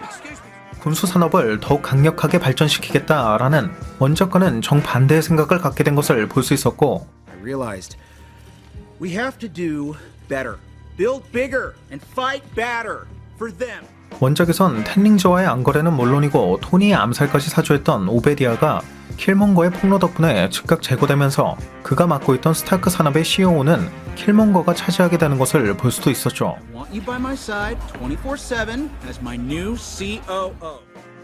참고로 해당 장면에서 킬몬거에게 날카로운 질문을 던졌던 기자는 아이언맨 1편과 2편에 등장하기도 했었던 바로 그 기자였음을 알 수도 있었고 토니가 킬몬거에게 우리는 부치와 썬댄스 같다 라고 한 것은 Me. We'll be like Butch and Sundance. 1969년 개봉한 미국의 사부극 영화 부치 캐스디 앤 썬댄스 키드에 머리 회전은 빠르지만 총솜씨는 형편없는 보스 부치와 머리는 그저 그렇지만 총솜씨는 아주 뛰어난 썬댄스가 그 주인공으로 등장하기 때문이었는데 개인적으로는 해당 에피소드의 킬몬거가 19살에 미 해군사관학교를 졸업했고 MIT까지 졸업했다고 언급되고 있는 것을 보면 토니가 그를 단순히 썬댄스라고 취급한 것은 킬몬거의 능력을 너무 과소평가했던 것이 아니었나 싶네요. Graduated at Annapolis at 19, MIT a year later. 아무튼 이후 그 본색을 드러내기 시작한 킬몬거는 토니에게 자신이 MIT의 박사학위 논문으로 작성했던 무인드론에 대한 내용을 언급했고, 그렇게 토니가 자신에게 입은 은혜를 갖고자 하는 것을 이용해 원작의 아크 리액터를 동력으로 사용하는 아이언맨 아머와는 달리 비브라늄을 동력으로 사용하는 건담 로봇, 즉 평소 애니메이션을 좋아하는 자신의 취향이 듬뿍 담긴 무인드론인 구원자를 제작하게 되는데, End up with the world's most expensive Gundam model. 해당 장면에서 하워드 스타크가 남긴 일종의 명언 중 하나라고 언급되고 있는 대사는 What did your old man used to say? Ah, that's right. Peace means having a bigger stick than the other guy. 아이언맨 1편 당시 크리스틴 에버하트와 인터뷰를 진행했던 토니가 우리 아버지의 철학이라며 언급했던 대사였고, My old man had a philosophy. Peace means having a bigger stick than the other guy. 토니가 구원자를 제작하는데 블러드 메리도 필요하다고 한 것은 We're gonna need FPV wiring, nano circuitry, and Bloody Marys. 토마토를 베이스로 만든 칵테일인 블러드 메리가 숙취 해소에 아주 좋은 칵테일이었기 때문이었음을, 킬몬거가 토니에게 건넨 비브라늄 반지는 원작에서도 목걸이 형태로 지니고 다니던 할아버지의 반지였음을, 토니와 킬몬거가 피자를 먹고 있는 것은 원작에선 오베디아가 사왔던 피자를 연상케 하는 것을, 마지막 비브라늄은 전쟁 중에 모두 사용됐다라고 언급한 것은 Now you're thinking. Too bad Pops used up the last of it during the war. 2차 세계대전 당시 스티브의 방패에 사용된 것이란 점을 알 수도 있었죠. How come it's not a standard issue? That's the rarest metal on Earth. What you're holding there? That's all we've got. 그리고 이후 비브라늄을 안거래하는 율리시스와의 접선 과정을 통해 마치 로디가 트찰라를 죽인 것처럼 위장시킨 킬몬거는 이를 이용해 와칸다가 미국의 전쟁을 선포하는 상황을 유도했고, 그 상황에서 본인은 비브라늄을 빼돌린 율리시스를 와칸다에 바침으로써 와칸다의 신용을 얻는 이중 스파이 같은 행동을 하는 것을 볼 수 있었는데, 해당 장면에선 미군을 대표하는 로디가 율리시스와 접선했던 것이 마치 블랙팬서 당시 율리시스가 미국 정부와 비브라늄을 거래하고자 했던 것을 연상케 하는 것을, 율리시스가 본거지로 삼고 있던 장소는 에이지 오브 울트론 당시의 장소와 동일한 것을, 킬몬거가 트찰라와 로디를 제압하는 데 사용했던 무기는 아이언맨 1편 당시 오베디아가 사용했던 것을 토니가 개발 중인 리펄서 테크에 결합시킨 것이었음을, Oh man, repulsor tech? Trying to miniaturize the Jericho into a portable firearm. 로디가 토니는 베이거스에서 화요일 하루에만 $10,000,000 가까이 소비한다 라고 언급한 것은 Tony spends $10 million on a slow Tuesday in Vegas. 아이언맨 1편에 등장했던 카지노 씬을 연상케 하는 것을, 킬몬거가 비브라늄 안거래에 대한 정보를 와칸다의 워독에게 흘렸다고 언급하는 율리시스에게 도라밀라제의 창을 겨눈 것은, 원작에 등장하는 킬몬거의 아버지인 은조부 왕자가 외국에 파견되어 정보를 수집하는 워독 중 한 명이었다는 점을 미루어 본다면 그가 해당 장면에서 죽음을 맞이한 자신의 아버지를 떠올렸기 때문임을 유추해볼 수도 있는 부분이었습니다. 또 다음 장면에선 자비스가 남겨놓은 기록을 통해 킬몬거의 범행을 알게 된 토니가 완성된 구원자로 그와 대적했지만, 킬몬거를 썬댄스쯤으로 취급하며 과소평가했던 탓인지 프리스타일로 움직이는 킬몬거를 상대로 어처구니 없는 죽음을 맞이하게 되고, 그렇게 토니가 완성한 구원자를 손에 넣게 된 킬몬거는 앞서 언급했던 것처럼 이중 스파이 역을 완벽하게 소화해내며 와칸다를 내부에서부터 잠식해가는 것을 볼 수 있었는데, 이러한 과정을 통해 원작에선 와칸다가 그 자원을 다른 나라와 교류하겠다고 선언했던 것과는 정반대로 미국에게 더 이상 우리의 자원을 약탈당하지 않겠다 라고 선언하는 것을, 토니가 완성한 구원자가 킬몬거를 타격하는 장면의 효과음은 마치 토니가 마크 1을 제작할 당시의 망치 소리, 그리고 마크 3의 랜딩 효과음과 흡사한 것을, 사실상 킬몬거가 조종하고 있는 것이나 다름없는 구원자 부대는 아이언맨 2편에 등장했던 해머 산업의 무인드론과 매우 흡사한 것을, 킬몬거가 율리시스의 시체를 이용해 와칸다에 스며드는 것은 원작에서 사용했던 것과 동일한 방법인 것을, 할아버지의 반지를 통해 와칸다인임을 증명했던 원작과는 달리 그 반지를 구원자를 제작하는 데 사용한 해당 에피소드의 킬몬거는 와칸다인임을 증명하기 위해 원작에선 율리시스에게 보여준 적이 있는 아랫입술 속 문신을 보여주었던 것임을, 와칸다를 보호하고 있는 포스 실드를 일시적으로 해제시켜 위성 연결을 차단하는 전략은 그 이유는 완전히 다르지만 비주얼적인 면에선 마치 인피니티 워 당시 아웃라이더와의 전투를 연상케 하는 것을, 킬몬거가 인간의 심장에 위치하고 있는 구원자의 왼쪽 가슴을 찌른 것은 아이언맨 3편 이전까지만 해도 심장에 박혀있던 폭탄 파편들로 인해 아크 리액터에 의존해야만 했던 토니 스타크의 기계 심장을 연상케 하는 장면이었음을, 트찰라의 어머니인 라문다는 원작에서의 모습과는 정반대로 도라밀라제를 이끄는 장군으로 등장하는 것을 볼 수도 있었죠.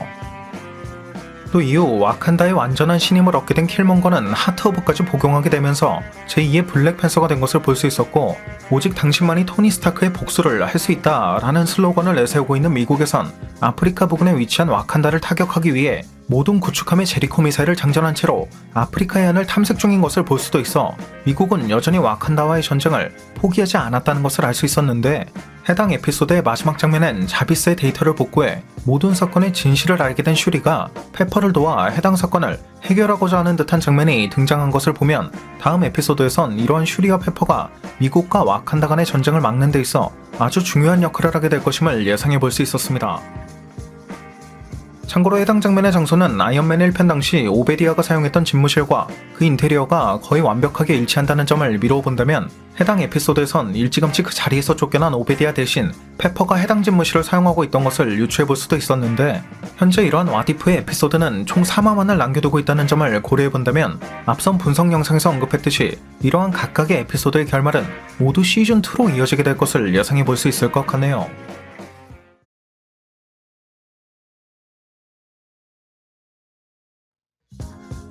얼마 전 공개된 와디프 6화에선 토니가 사용했던 휴대폰이 LG의 VX9400 프로토타입이었던 원작과는 달리 일반적인 폴더폰으로 바뀐 것을 볼 수 있었고,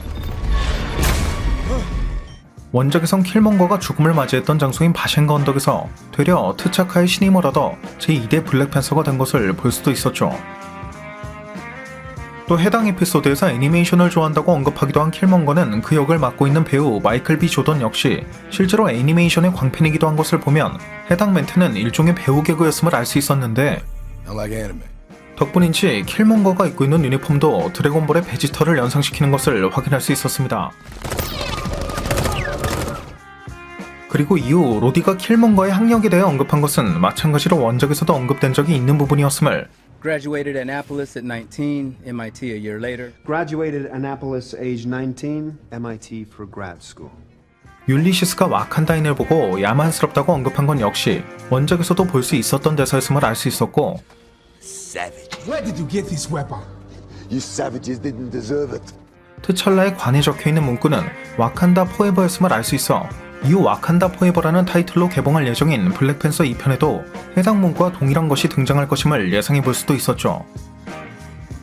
또 해당 에피소드의 시점이 아이언맨 1편 무렵이었기 때문인지 킬먼거는 누군가를 한 명씩 죽일 때마다 새겼다는 흉터가 원작에 비해 거의 절반밖에 없는 것을 볼 수 있었고, 같은 이유로 인해 슈리 역시 원작의 모습과는 달리 상당히 어린 모습으로 등장했다는 것을 유추해 볼 수도 있었습니다.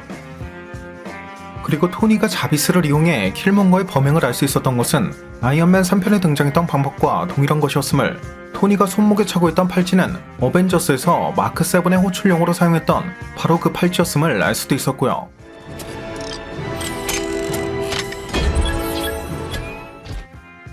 참고로 해당 에피소드에 등장한 토니 스타크는 원작과는 달리 죽음의 위협을 느끼지 못했기 때문인지 아크 리액터를 소형화시키는 것은 말도 안 되는 것이라고 치부했고, Hey, if we could miniaturize an arc reactor, well, that's a dumb idea. 이후 킬먼거가 비브라늄으로 이루어진 반지를 제공하면서 이를 무인드론의 동력원, 즉 원작의 아크 리액터를 대체하는 동력원으로 사용하는 것을 볼 수 있었는데, 사실 원작의 토니는 아버지의 연구를 바탕으로 완전히 새로운 신물질을 만드는 데 성공해 이를 팔라듐을 대체하는 물질로 사용했지만, 해당 물질은 말 그대로 새로운 물질이었기 때문에 토니가 배드의슘이라는 명칭을 부여하기 전까진 그 이름조차 존재하지 않았던 것을 알 수 있었죠. 그런데 이러한 신물질을 발견하는 장면의 연출이 해당 에피소드에서 비브라늄의 구조를 파악하는 장면과 매우 흡사하다는 점이나, 비브라늄은 그 자체만으로도 아크 리액터를 대체할 수 있는 무인드론의 동력원으로 사용되고 있다는 점, 또 인피니티 워나 엔드게임에 등장했던 나노테크를 이용한 아머 역시 블랙팬서의 비브라늄 수트를 연상케 한다는 점을 모두 고려해본다면 본래 원작에서 토니가 발견했던 신물질이 바로 비브라늄을 기반으로 했던 것일 가능성도 고려해볼 수 있지 않을까 싶네요. 게다가 아이언맨 2편의 소설판에선 해당 신물질이 실제로 비브라늄이라고 불린 적이 있다는 점, 그리고 와칸다 파일에도 토니 스타크가 사용한 나노 입자 테크가 슈리의 도움으로 완성된 것이라고 실려 있었던 것을 보면 토니가 개발했던 신물질은 마치 원작 코믹스의 아다만티움이 골든메이스의 재료였던 아다만틴을 복제하는 과정에서 탄생한 신물질이었고, 이후 프로토 아다만티움, 트루 아다만티움, 세컨더리 아다만티움 등의 다양한 바리에이션이 생긴 것처럼 비브라늄의 분자 구조를 이용해 만든 비브라늄의 새로운 바리에이션 중 하나쯤으로 예상해 볼 수도 있을 것 같습니다.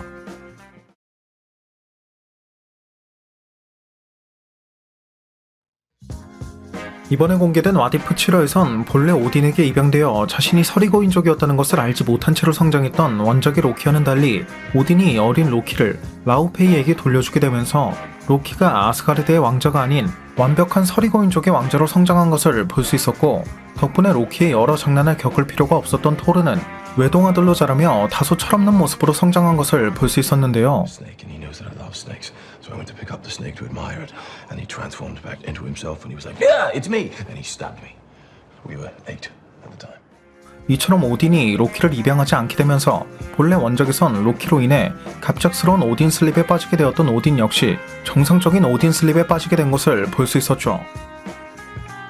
그리고 프리가는 해당 기간 동안 제 나름의 휴가를 즐기는 것을 볼 수 있었고, 토르는 오딘 슬립에 빠진 오딘 대신 그 왕위를 임시적으로 계승했지만 해당 시점을 계기로 9세기에 대해 자세히 공부하기를 바랬던 프리가의 바람과는 달리 토르는 헤임달이 주목하지 않는 미드가르드, 즉 지구로 향해 억눌려 있던 파티 욕구를 마음껏 분출하는 것을 볼 수 있었고요.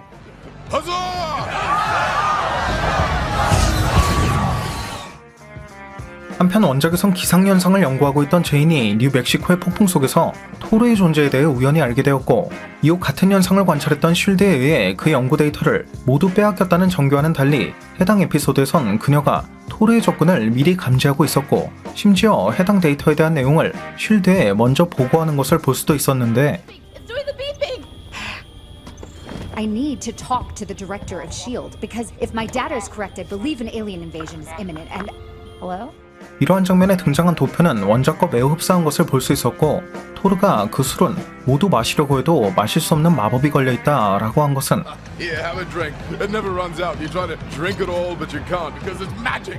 토르 라그나로크에서 닥스가 제공했던 바로 그 맥주를 연상케 하는 것을 알 수도 있었습니다. 또 이후 미드가르드에 도착한 토르는 말 그대로 지구 자체를 음주 가무가 끊이지 않는 거대한 파티션으로 만들고는 스톤헨지, 러시모어산, 자유의 여신상 등 지구의 여러 랜드마크를 난장판으로 만들어 온갖 행성의 외계 종족까지 모두 초대한 것을 볼 수 있었는데, 이러한 외계 종족들 중에는 가디언즈 오브 갤럭시의 멤버는 물론이고 그 2편에 등장했던 소버린 종족, 토르 라그나로크에 등장했던 그랜드마스터의 멤버, 캡틴 마블의 스크롤 종족 등 말 그대로 MCU에 등장했던 거의 모든 외계 종족은 물론이고 앞선 와디프 2화의 분석 영상에서 언급했던 다양한 우주선이 다시 한번 등장한 것도 볼 수 있었죠. 그리고 제이는 원작과 마찬가지로 토르와 사랑에 빠지게 되고, 그렇게 원작에서 마법과 과학에 대해 언급했던 것을 연상시키는 커플 타투까지 새긴 것을 볼 수 있었는데, Your ancestors called it magic, and you call it science. Well, I come from a place where they're one and the same thing. 이후 쉴드가 이러한 토르의 존재를 위협으로 규정하고 원작과 마찬가지로 과거 쉴드와 교류가 있었던 캡틴 마블에게 그 도움을 요청하게 되면서 토르는 캡틴 마블과의 전투를 피할 수 없게 됩니다. 하지만 자신이 모든 힘을 개방한다면 지구에 큰 크레이터가 생길 것을 염려한 캡틴 마블이 그 힘을 조절한 결과 캡틴 마블은 토르와의 전투에서 패배하게 되고, 그렇게 실드와의 상의 끝에 토르를 시베리아로 유인 약 10개의 핵폭탄과 맞먹는다는 파워의 펀치를 토르에게 날리지만, 달시로부터 북유럽 신화의 신인 토르에게는 아버지인 오딘과 어머니인 프리가가 존재할 것이라는 힌트를 얻게 된 제인이 직접 프리가를 불러오는 데 성공해 이 모든 난장판이 그 막을 내리게 된 것을 볼 수 있었죠. Mother? 참고로 해당 에피소드에서 여러 차례 강조되었던 토르의 차밍 에어는 지난 에피소드 3편에서도 강조되었던 적이 있는 부분이었고, 파인애플 셔츠를 입고 있는 남성은 토르 라그나로크와 토르 러브 앤 썬더의 감독을 맡고 있는 타이카 와이티티 감독을 암시하는 것을, 토르는 원작과 마찬가지로 로켓을 토끼라고 부르는 것을, The rabbit is correct and clearly the smartest among you. Only Eitri the dwarf can make me the weapon I need. Guys, look, there's a cute little rabbit in the sink. Oh, look at this little rabbit. It's gorgeous. He's a zoologist. 술에 취해 잠든 펜드랄은 산산조각으로 불타고 있는 운석으로부터 구했다는 아기 염소들과 함께 있는 것을, 또 이 아기 염소들 중 하나의 이름으로 등장하는 게리라는 이름은 스파이더맨 홈커밍 당시 등장했던 스탠리의 카메오 역과 동일한 이름이었음을, Hey, Gary! 여태까지 몇 명의 지구 여성을 만나봤냐고 묻는 제인에게 토르가 2명이었다고 언급한 것은 원작의 제인을 암시하는 것이었음을, 파티의 흐름이 전 세계로 퍼져나가고 있는 장면을 자세히 보면 이미 한국에도 그 흐름이 미치고 있는 것을, 달시가 캡틴 마블의 고향이 구스의 이름은 탑건에서 따온 것이냐며 캡틴 마블이 남자일 것이라고 생각했다고 언급하는 장면은 Goose. Ooh, Top Gun! You're Maverick! Wait, totally thought you were gonna be a dude captain, but look at you. 1986년 개봉한 영화 탑건의 주인공 중 한 명으로 등장하는 구스에서 그 이름을 따온 것과 본래 원작에선 남성으로 등장했던 캡틴 마블의 모습을 암시하는 것이었음을, 하워드 더 덕과 달시가 결혼식을 올리고 있는 듯한 장면에선 엘비스 프레슬리로 분장한 남성이 엘비스의 노래 중 하나인 러브 미 텐더라고 적힌 책을 들고 있는 것을, 토르의 번개가 아이언맨에게는 오히려 충전기로 작용하는 것처럼 캡틴 마블에게는 그 어떠한 영향도 줄 수 없다는 것을, 제인이 토르가 아무런 쪽지조차 남기지 않고 떠났냐고 물으며 황당해하는 것은 Did he even leave a note? 원작의 해당 장면을 연상케 하는 것을, I was right here where you left me. I was waiting, and then I was crying, and then I went out looking for you. You said you were coming back. 또 원작과는 달리 애초에 오딘에게 입양조차 되지 않았던 로키는 프리가를 어머니로 생각하지 않는 것이 당연한 것이기 때문에 프리가의 접근에도 전혀 개의치 않는 모습을, But she's not my mother. You know, I'm your brother from another mother, remember? 마찬가지로 프리가 역시 토르에게 유일한 오딘의 아들이라고 언급하는 것을 볼 수도 있었습니다. Only son of Odin, what are you doing? Mother! 게다가 이번 에피소드에선 원작과 관련된 다양한 떡밥도 발견할 수 있었는데, 제인이 에일리언 인베이전이 임박했다고 믿고 있다라고 언급했다는 점이나 Talk to the director of S.H.I.E.L.D. because if my data is correct, I believe an alien invasion is imminent and... Hello? 이후 토르가 스크롤 종족에게 자신의 모습으로 변신해보라고 언급하고 있는 장면이 등장한 점을 미루어 본다면 이는 향후 디즈니 플러스로 공개될 예정인 시크릿 인베이전을 암시하는 것을 알 수 있었고, 토르와의 전투에서 패배한 캡틴 마블을 야유하는 외계 종족들 사이에는 토르 라그나로크에서 봤던 것처럼 셀레스티얼을 연상케 하는 코스튬이 섞여 있었다는 점이나 제인이 보고 있는 도표에도 셀레스티얼이란 단어가 적혀있는 것을 볼 수 있었다는 점, 그리고 캡틴 마블과 토르의 구름 속 전투 장면은 마치 앞선 이터널스의 예고편에서 예상했던 것처럼 전투로 인한 번개를 연상시킨다는 점을 모두 고려해본다면 이러한 떡밥은 향후 셀레스티얼의 등장에 대한 내용을 암시하고 있는 것으로도 생각해볼 수 있는 부분이 아니었나 싶네요. 또 토르가 프리가에게 나를 체크하기 위해 분명 엄청난 양의 다크매직을 사용하고 계시겠군요 라고 언급한 것이나, Must be using a lot of dark magic just to check in on me. 로키 역시 토르에게 마녀의 아들이라고 언급하고 있는 것을 보면 That son of a witch, Thor, Odin's son. 앞선 완다비전의 분석 영상에서 언급했던 것처럼 프리가는 에거사가 속해있던 마녀 출신인 것이고, 에거사가 다크홀드로부터 그 힘을 빌려 다크매직을 사용했던 것처럼 프리가 또한 다크매직을 사용할 수 있는 것이 컨펌된 것이나 마찬가지이기 때문에 앞선 영상에서 언급했던 것처럼 오딘의 죽음이 프리가가 사용하는 마녀의 마법과 연관이 있을 가능성, 그리고 더 나아가 프리가와 같은 마녀가 사용하는 다크매직, 즉 다크홀드로부터 그 힘을 빌리는 마법이 오딘이나 완다처럼 넥서스 비잉의 힘을 각성하는 것과 어떠한 연관이 있을 가능성도 고려해볼 수 있을 것 같네요. 또 이번 에피소드에선 자기 이름의 스펠링도 제대로 알지 못하는 토르의 모습이라던가 Thor with a T and an R and an O and an H, but not in that order. 캡틴 마블의 모습을 보고 별똥별이 떨어진다며 소원을 빌어야 한다고 말하고 있는 토르에게 내 소원을 말하면 그 소원이 이루어지지 않을 거야 라고 대답하고 있는 톰 히들스턴의 새침한 말투. Loki, look, it's a shooting star. Make a wish. Quick. I've got it. What is it? Tell me, tell me, tell me. I couldn't possibly tell you. It'll ruin the magic. 오딘의 힘까지 빌어가며 한껏 진지한 말투로 우리 엄마가 오고 있다를 외치고 있는 토르의 모습이나 My mother is coming. 코너에서부터 시작하라는 캡틴 마블의 조언에 지구는 구체가 아니냐며 어쩔 줄 몰라 하는 토르의 모습. But it's a sphere. 또 지구의 랜드마크를 복구하는 과정에서 원래부터 기울어져 있는 피사의 사탑을 똑바로 세워놓는 등의 깨알같은 개그 포인트도 찾아볼 수 있었고요.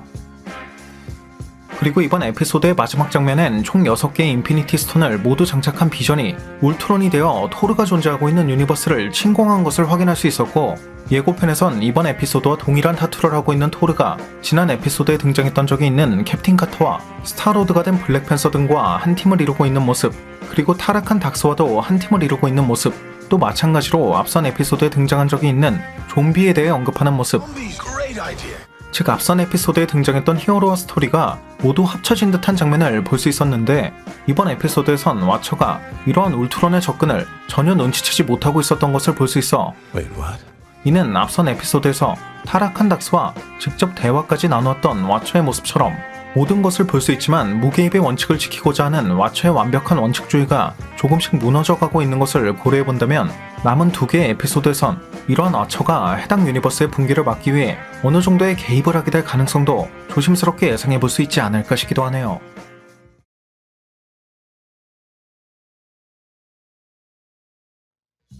얼마 전 공개된 왓이프 7화에서는 말 그대로 서리고인족이라고 할 수 있을 만큼 거대한 크기와 푸른빛의 피부를 가지고 있는 로키의 모습을 볼 수 있었는데요. 본래 원작 코믹스의 로키는 서리고인족임에도 불구하고 일반적인 인간의 아이만큼 작은 몸으로 태어난 탓에 라우페이로부터 자식으로 인정을 받을 수 없었다는 점이나 MCU의 로키 역시 원작 코믹스와 비슷한 몸집으로 태어났던 것을 고려해본다면 이처럼 작은 몸집으로 태어나 거대한 크기로 성장한 로키는 무척 이례적인 것이라고 볼 수 있는 부분이었죠. 그리고 이와 관련해 드라마 로키에 등장했던 수많은 로키의 변종들 역시 그 외형은 각양각색이지만 그 크기만큼은 모두 인간의 영역에서 크게 벗어나지 않았다는 점을 미뤄본다면 해당 홀로그램 속 변종 로키를 제외한 나머지 변종들은 모두 그 몸집이 작게 태어난 탓에 라오페이로부터 버림을 받았던 것이고 그렇게 오딘에게 입양되었을 가능성이 매우 높을 것으로 예상해볼 수 있었습니다. 또 이번 에피소드에서 볼 수 있었던 스톤헨지는 토르 다크월드에선 셀빅이 중력 제어 장치를 사용했던 장소이기도 했었고 캡틴 마블이 토르에게 화이트 스네이크라고 부른 것은 영국의 락밴드 화이트 스네이크의 장발을 의미하는 드립이었다는 것을 알 수도 있었죠. Hey, White Snake. 그리고 제인이 보고 있는 도표에는 인피니티 문양이 그려져 있는 것을 볼 수 있어 이후 6개의 인피니티 스톤을 모두 장착한 울트론의 등장을 암시하는 것임을 예상해볼 수도 있었는데 이번 에피소드에는 헬라에 의해 가짜로 밝혀졌던 바로 그 인피니티 건틀렛이 발견되었다는 점이나 앞서 가짜로 밝혀졌던 건틀렛은 오른쪽이었던 것에 비해 해당 에피소드에 등장한 것은 타노스가 착용했던 것과 동일한 왼쪽이었다는 점, 그리고 현재까지 공개된 왓이프에는 해당 에피소드와 이전 좀비 에피소드까지 총 2개의 인피니티 건틀렛이 등장했다는 점을 모두 미뤄본다면 해당 유니버스에선 이러한 인피니티 건틀렛이 진품이었고 오딘이 오딘 슬립에 빠짐과 동시에 프리가와 토르 역시 그 자리를 비울 것을 예상한 울트론이 이 같은 타이밍을 이용해 인피니티 건틀렛을 탈취했을 가능성도 어느 정도 예상해볼 수 있을 것 같고 예고편에선 토르가 타락한 닥스에게 좀비를 이용하는 것이 좋은 아이디어라고 하는 것을 보면 이러한 울트론의 인피니티 건틀렛을 막기 위해 좀비 타노스의 인피니티 건틀렛을 이용하게 될 가능성도 고려해볼 수 있지 않을까 싶기도 하네요. 또 이번 에피소드에선 헬리 캐리어가 67이라고 넘버링되어 있는 것을 볼 수 있어 원작의 64화는 그 넘버링이 다른 것을 볼 수 있었고 제인과 처음 만난 토르가 매우 작다고 언급하는 것을 볼 수도 있었는데 All the way down there, so tiny. I almost stood on you. How are you? MCU에선 토르가 어벤져스에게 거리감을 느낄 당시 지구인을 무시하는 듯한 의미로 작다는 표현을 사용했다는 점이나 Petty and tiny. 실제로 해당 에피소드의 후반 캡틴 마블에게 도움을 받은 토르가 작다는 표현을 다시 한번 사용하며 진심으로 그 고마움을 느끼는 듯한 장면이 등장하는 것을 확인할 수 있었던 것을 보면 I'll call you next week to discuss it. So tiny yet contains so much. Thank you. 해당 장면의 토르가 제인에게 작다고 했던 것은 단순한 호감의 표현만은 아니었을 가능성도 고려해볼 수 있을 것 같습니다. 참고로 바로 이전 영상에서 언급했던 것처럼 해당 에피소드에는 다크 매직을 사용하고 있는 프리가의 모습을 확인할 수 있었는데 Using a lot of dark magic just to check in on me? 프리가는 그간 여러 차례 마녀라고 불린 것이 확인되어 에거사처럼 과거 마녀였다는 것을 유추해볼 수 있었다는 점이나 Witch! I was raised by witches, boy. I see with more than eyes. You know that. Oi! Where's that son of a witch, Thor, Odin's son? 완다비전에선 같은 마녀인 에거사 역시 다크홀드의 힘을 빌려 일종의 다크매직으로 추정되는 마법을 사용하는 것을 볼 수 있었다는 점, 그리고 앞서 오딘, 헤인달 역시 이러한 다크매직을 사용하는 것을 볼 수 있었다는 점 등을 모두 미뤄본다면 You should thank me. With the Bifrost gone, how much dark energy did the Allfather have to muster to conjure you here? Your precious earth. Our mothers. Let the dark magic flow through me one last time. 에거사보다 훨씬 이전 세대의 마녀라고 할 수 있는 프리가가 오딘에게 이러한 다크 매직을 전수해 주었을 가능성도 고려해 볼 수 있지 않을까 싶네요. 게다가 앞서 드라마 로키에선 마법은 반드시 누군가에게 배워야만 한다라는 고정관념을 가지고 있던 로키와는 달리 실비는 어린 시절부터 TVA에게 쫓길 수밖에 없었던 탓에 스스로 그 마법을 터득한 것을 알 수 있었는데 So, where do you learn to do the, I taught whatever it is? myself. You taught yourself that magic? Yeah, I did. 이런 실비와의 만남 이후 로키가 마법에 대한 고정관념을 깨고 실비의 도움 없이 그 마법을 카피한 것을 볼 수 있었다는 점이나 클래식 로키를 통해 로키의 마법이 가지고 있는 거대한 가능성을 확인할 수도 있었다는 점. I cast a projection of myself, so real, even the mad Titan believed it, then hid as inanimate debris. 그리고 로키는 이 같은 마법에 대한 잠재 능력과 더불어 고대의 마녀라고 할 수 있는 프리가로부터 그 기본적인 마법 지식을 전수받았다는 점을 고려해본다면 When I was young, she'd do these little bits of magic for me. 이는 마치 마법에 대한 무한한 잠재 능력을 가지고 있어 마녀인 에거사의 마법조차 단숨에 카피한 완다의 모습을 떠올리게 한다는 점을 알 수 있었죠. These are runes, Wanda. In a given space, only the witch that casts the runes can use her magic. Runes? In a given space, only the witch who casts them can use her magic. 따라서 히어리 민직항이 이례적으로 실비와 로키를 동시에 부른 것은 Same person. I mean, it's a little unnatural. 마치 웨스트비에서 생긴 소중한 가족을 지키기 위해 완다가 그 능력을 자연스럽게 각성했던 것처럼 이전까지만 해도 자신만을 위해 살아왔던 로키 역시 소중한 누군가가 생긴다면 그 능력을 각성하게 될 것임을 예상했기 때문. She's the only one I do trust. 즉 그 능력을 모두 각성한 로키를 완다의 상대로 이용하고자 하는 것이 아닐까 싶기도 하네요. 게다가 앞서 언급했던 것처럼 로키와 완다는 각각 프리가와 에거사라는 마녀의 마법을 기본적으로 습득한 상황이고 둘 모두 상대방의 마법을 보기만 하는 것으로도 카피할 수 있다는 점, 그리고 사용하는 마법 자체도 다크홀드와 다크 매직이라는 공통점을 찾아볼 수 있다는 점, 또 안다가 웨스트비의 현실을 조작했던 것처럼 로키의 마법 능력이 극에 달한 클래식 로키는 아스가르드를 생성하는 것을 볼 수 있어 두 개의 마법이 제법 비슷한 공통점을 가지고 있었다는 점을 고려해본다면 적어도 로키가 완다의 적수가 되는 것은 아닐지언정 둘 사이에 어떠한 접점이 있다는 것은 충분히 예상해볼 수 있을 것 같은데 You took to get here. Lamentus, the void. I paved the road. 현재 이런 로키는 시즌2가 예정되어 있는 만큼 로키 시즌2 혹은 닥스 2편을 통해 완다와 로키의 관계에 대한 새로운 떡밥이 등장할 것인지에 대해서도 반드시 주목해야 할 만한 부분이 되지 않을까 싶습니다.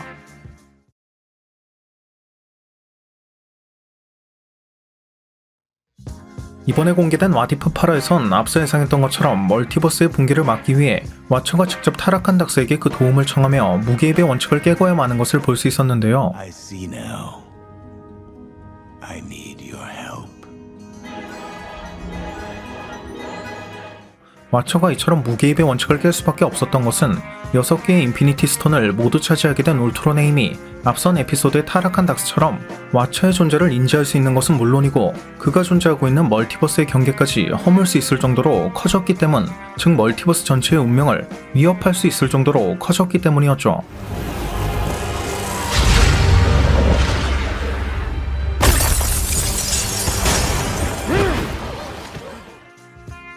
그리고 해당 장면에선 나름 우주적 존재라는 설정을 가지고 있는 와처가 마치 코스믹 에너지로 추정되는 에너지를 사용하며 총 6개의 인피니티 스톤을 모두 장착한 울트론과 비등하게 싸우는 것을 볼 수도 있었는데 여기서 가장 주목해야 할 만한 점은 앞서 TVA에선 인피니티 스톤이 문진으로 쓰일 만큼 그 어떠한 힘도 발휘하지 못했던 드라마 로키의 설정과는 달리 와디프의 울트론은 인피니티 스톤의 힘을 모든 멀티버스 내에서 동일하게 사용하고 있다는 점으로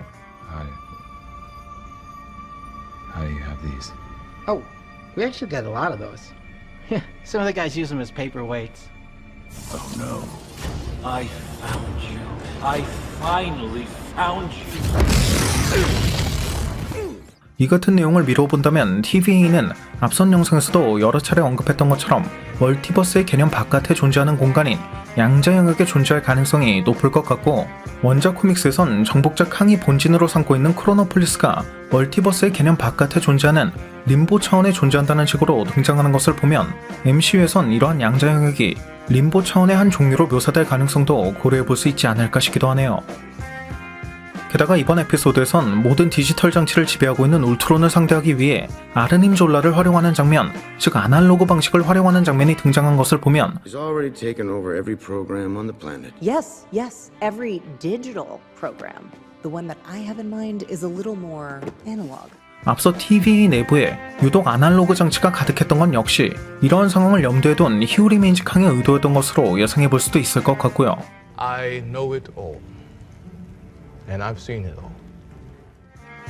또 지난 에피소드에 등장했던 왓처는 이러한 울트론의 존재에 대해 인식하지 못하고 있었던 것을 보면 Wait, what?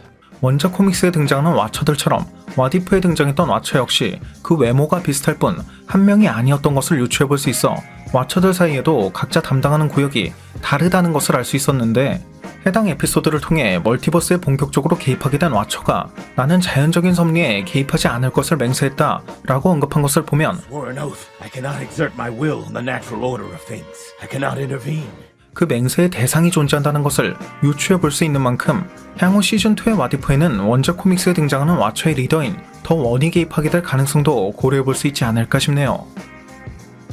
참고로 원작 코믹스에선 우아투라고 불리는 왓처가 약 400회에 걸쳐 무개입의 원칙을 어겼다는 것이 드리밍 셀레스티얼에 의해 밝혀진 적이 있었고, 왓처의 리더인 더 원은 셀레스티얼 엑시타르에게 죽음을 맞이한 적이 있었다는 것을 고려해본다면 해당 에피소드에서 무개입의 원칙을 어긴 왓처가 바로 이러한 우아투로 밝혀질 가능성, 그리고 향후의 MCU 혹은 시즌2의 왓이프에선 이러한 왓처와 셀레스티얼에 대한 이야기도 등장하게 되지 않을까 싶기도 하고요. 그리고 이번 에피소드에는 캠프 리아이에 남아있던 컴퓨터 인격을 끝으로 그 마지막을 맞이했던 원작과는 달리 졸라 박사의 마지막 컴퓨터 인격이 윈터 솔저 프로그램이 진행되었던 장소에 복사본으로 남아있었다는 설정으로 등장해 Rogers and I found at Camp Lehigh was destroyed. The other, Hydra kept here to supervise the Russian super soldier program. 본래 마인드 컨트롤 장치가 있던 위치에 졸라의 마지막 인격이 남아있는 컴퓨터가 위치하고 있는 것을 확인할 수 있었고, 블랙 위도우가 KGB의 기록 보관소에서 찾은 방패는 원작 코믹스의 레드 가디언이 사용했던 것이었음을, 또 이러한 기록 보관소 내부에는 실제 KGB 로고가 찍혀 있는 것을, 그 오토바이 역시 에이지 오브 울트론 당시 탑승했던 것과 동일한 것이었음을,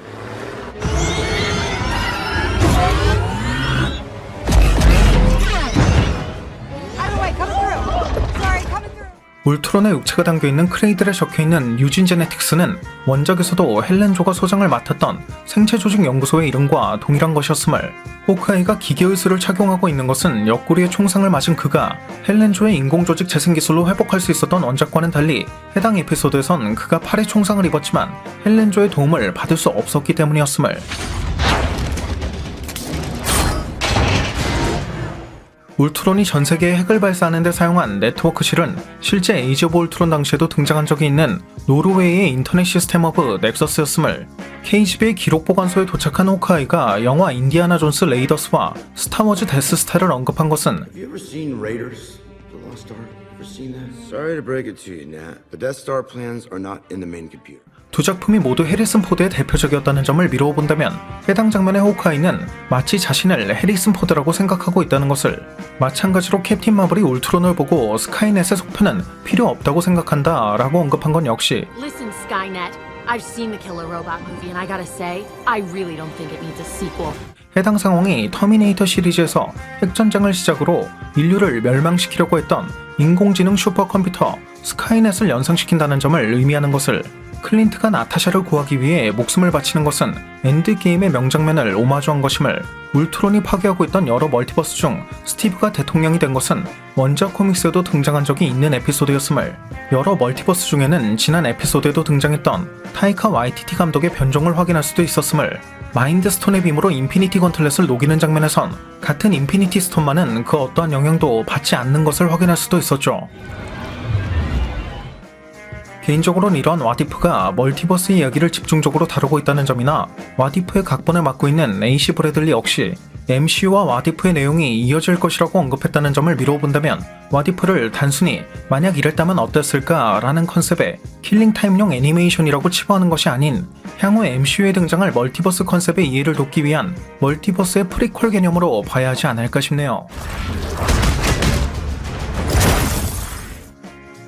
또 이번 에피소드의 내용을 미루어 본다면 시즌1의 마지막 화인 9화에선 와처의 개입으로 여러 멀티버스에 흩어져 있던 멀티버스 버전의 어벤져스를 결성, 아르님 졸라의 코드를 이용해 이러한 울트론을 저지하는 내용이 그려질 것을 당연하게도 예상해 볼 수 있을 것 같은데, 앞서 왓이프 시즌2에는 페이지 4의 내용이 반영될 것이 확정되었다는 점이나 왓이프의 내용이 MCU에도 반영될 것이라고 알려져 있는 점을 모두 고려해본다면 왓이프 시즌1의 내용이 페이지 4의 작품들 중 어딘가에 어떠한 영향을 미칠 것이고, 이러한 영향이 또 왓이프 시즌2에 영향을 미치게 될 것을 예상해 볼 수 있을 것 같습니다.